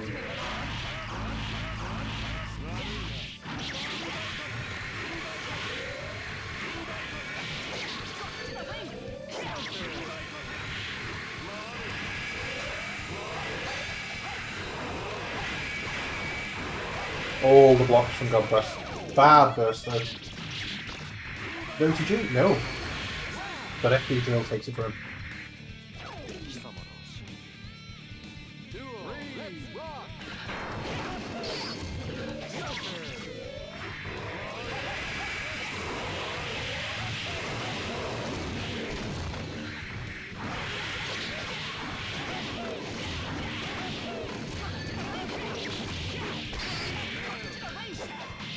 That's better. Godpress starting to bait the anti-airs because Eddie's anti-airs are really not all that good.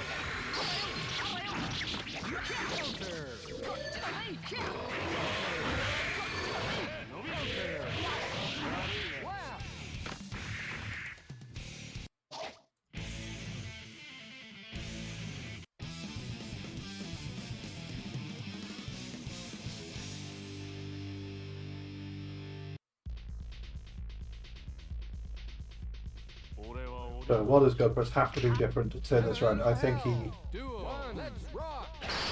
has to just not get hit, which is not an easy thing against Eddie. He set the groundwork for making Kiseki press 2Hs and everything else, specific timings. So I see if he can use what he's already done and turn the score around. That is a lot of guard gauge on Eddie's side. But he's let him get in again. There we go. Slash back down.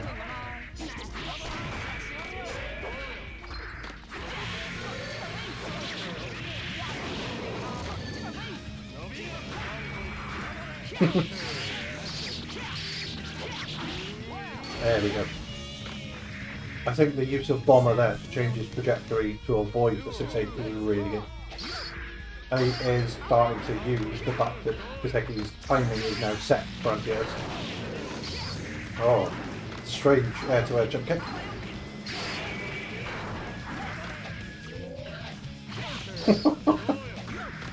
They're just playing with each other.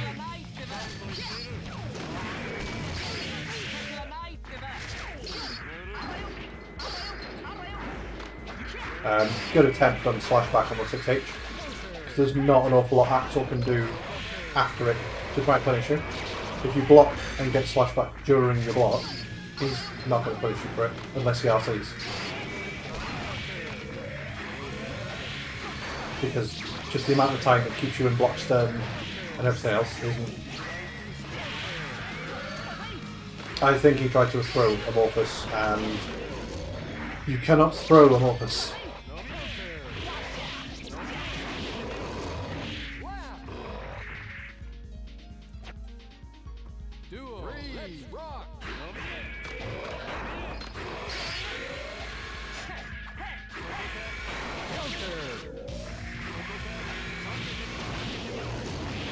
opens him up with the 5D, but that gives him time for a mistimed unblockable. Into almost a legit one. I think that was still a bit late.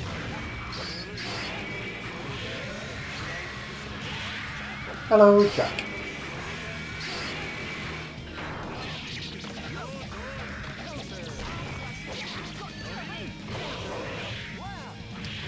Alright, 3-0 for Kiseki.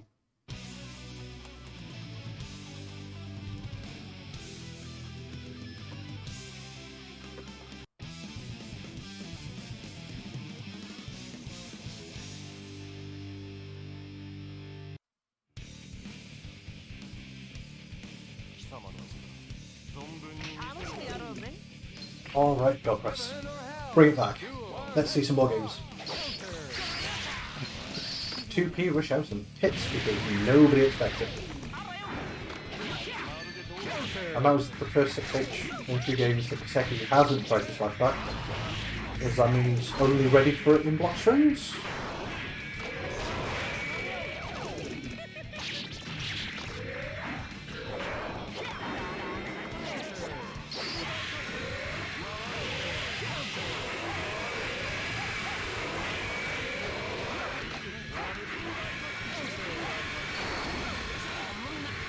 Not the optimal punish on FB drill whipping, but it's good enough. There we go, 2S, get him out the air. But running into 2H, that was unfortunate.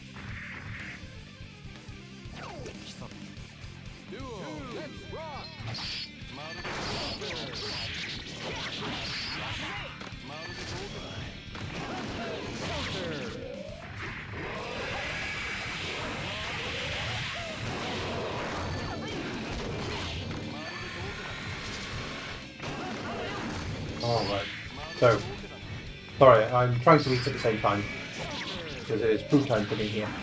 But I will do more talking. There we go, Renson kills the Eddie. Renson FRC doesn't quite reach the Eddie though.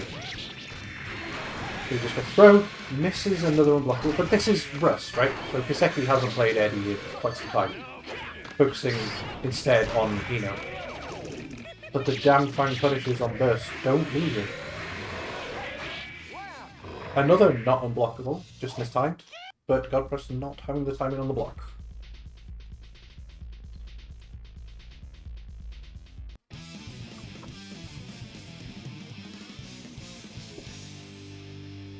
Alright, could this be our last match?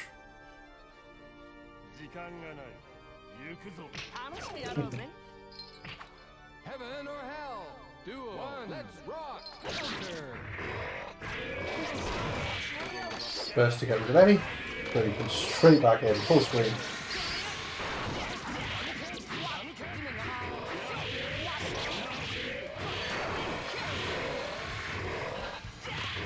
Good. That's a nice jump out. Finally, not just letting Kiseki have the pressure he wants.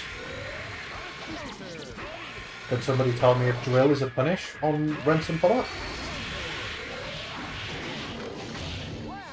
That was a good pickup. Kiseki takes the first round. This is set point.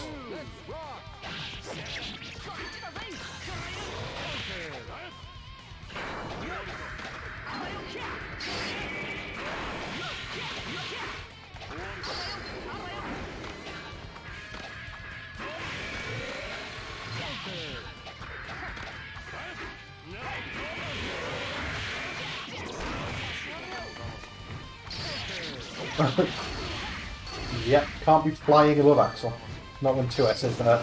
Shadow, I thought he was ready for the Shadow Gallery. But he was not. That was a good burst bait, but not a good punish. 5D. But Kiseki just holding north.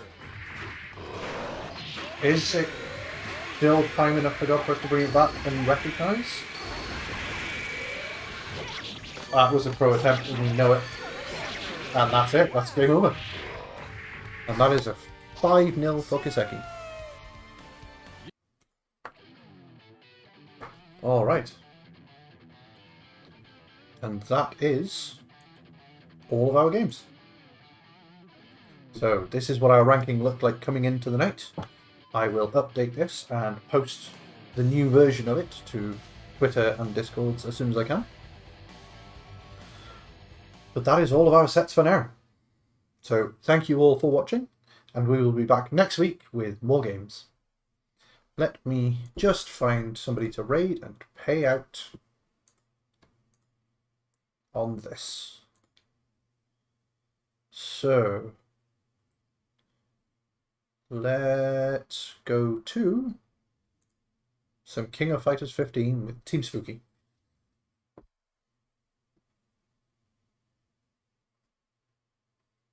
Alright, thank you all for watching, and we will be back next week.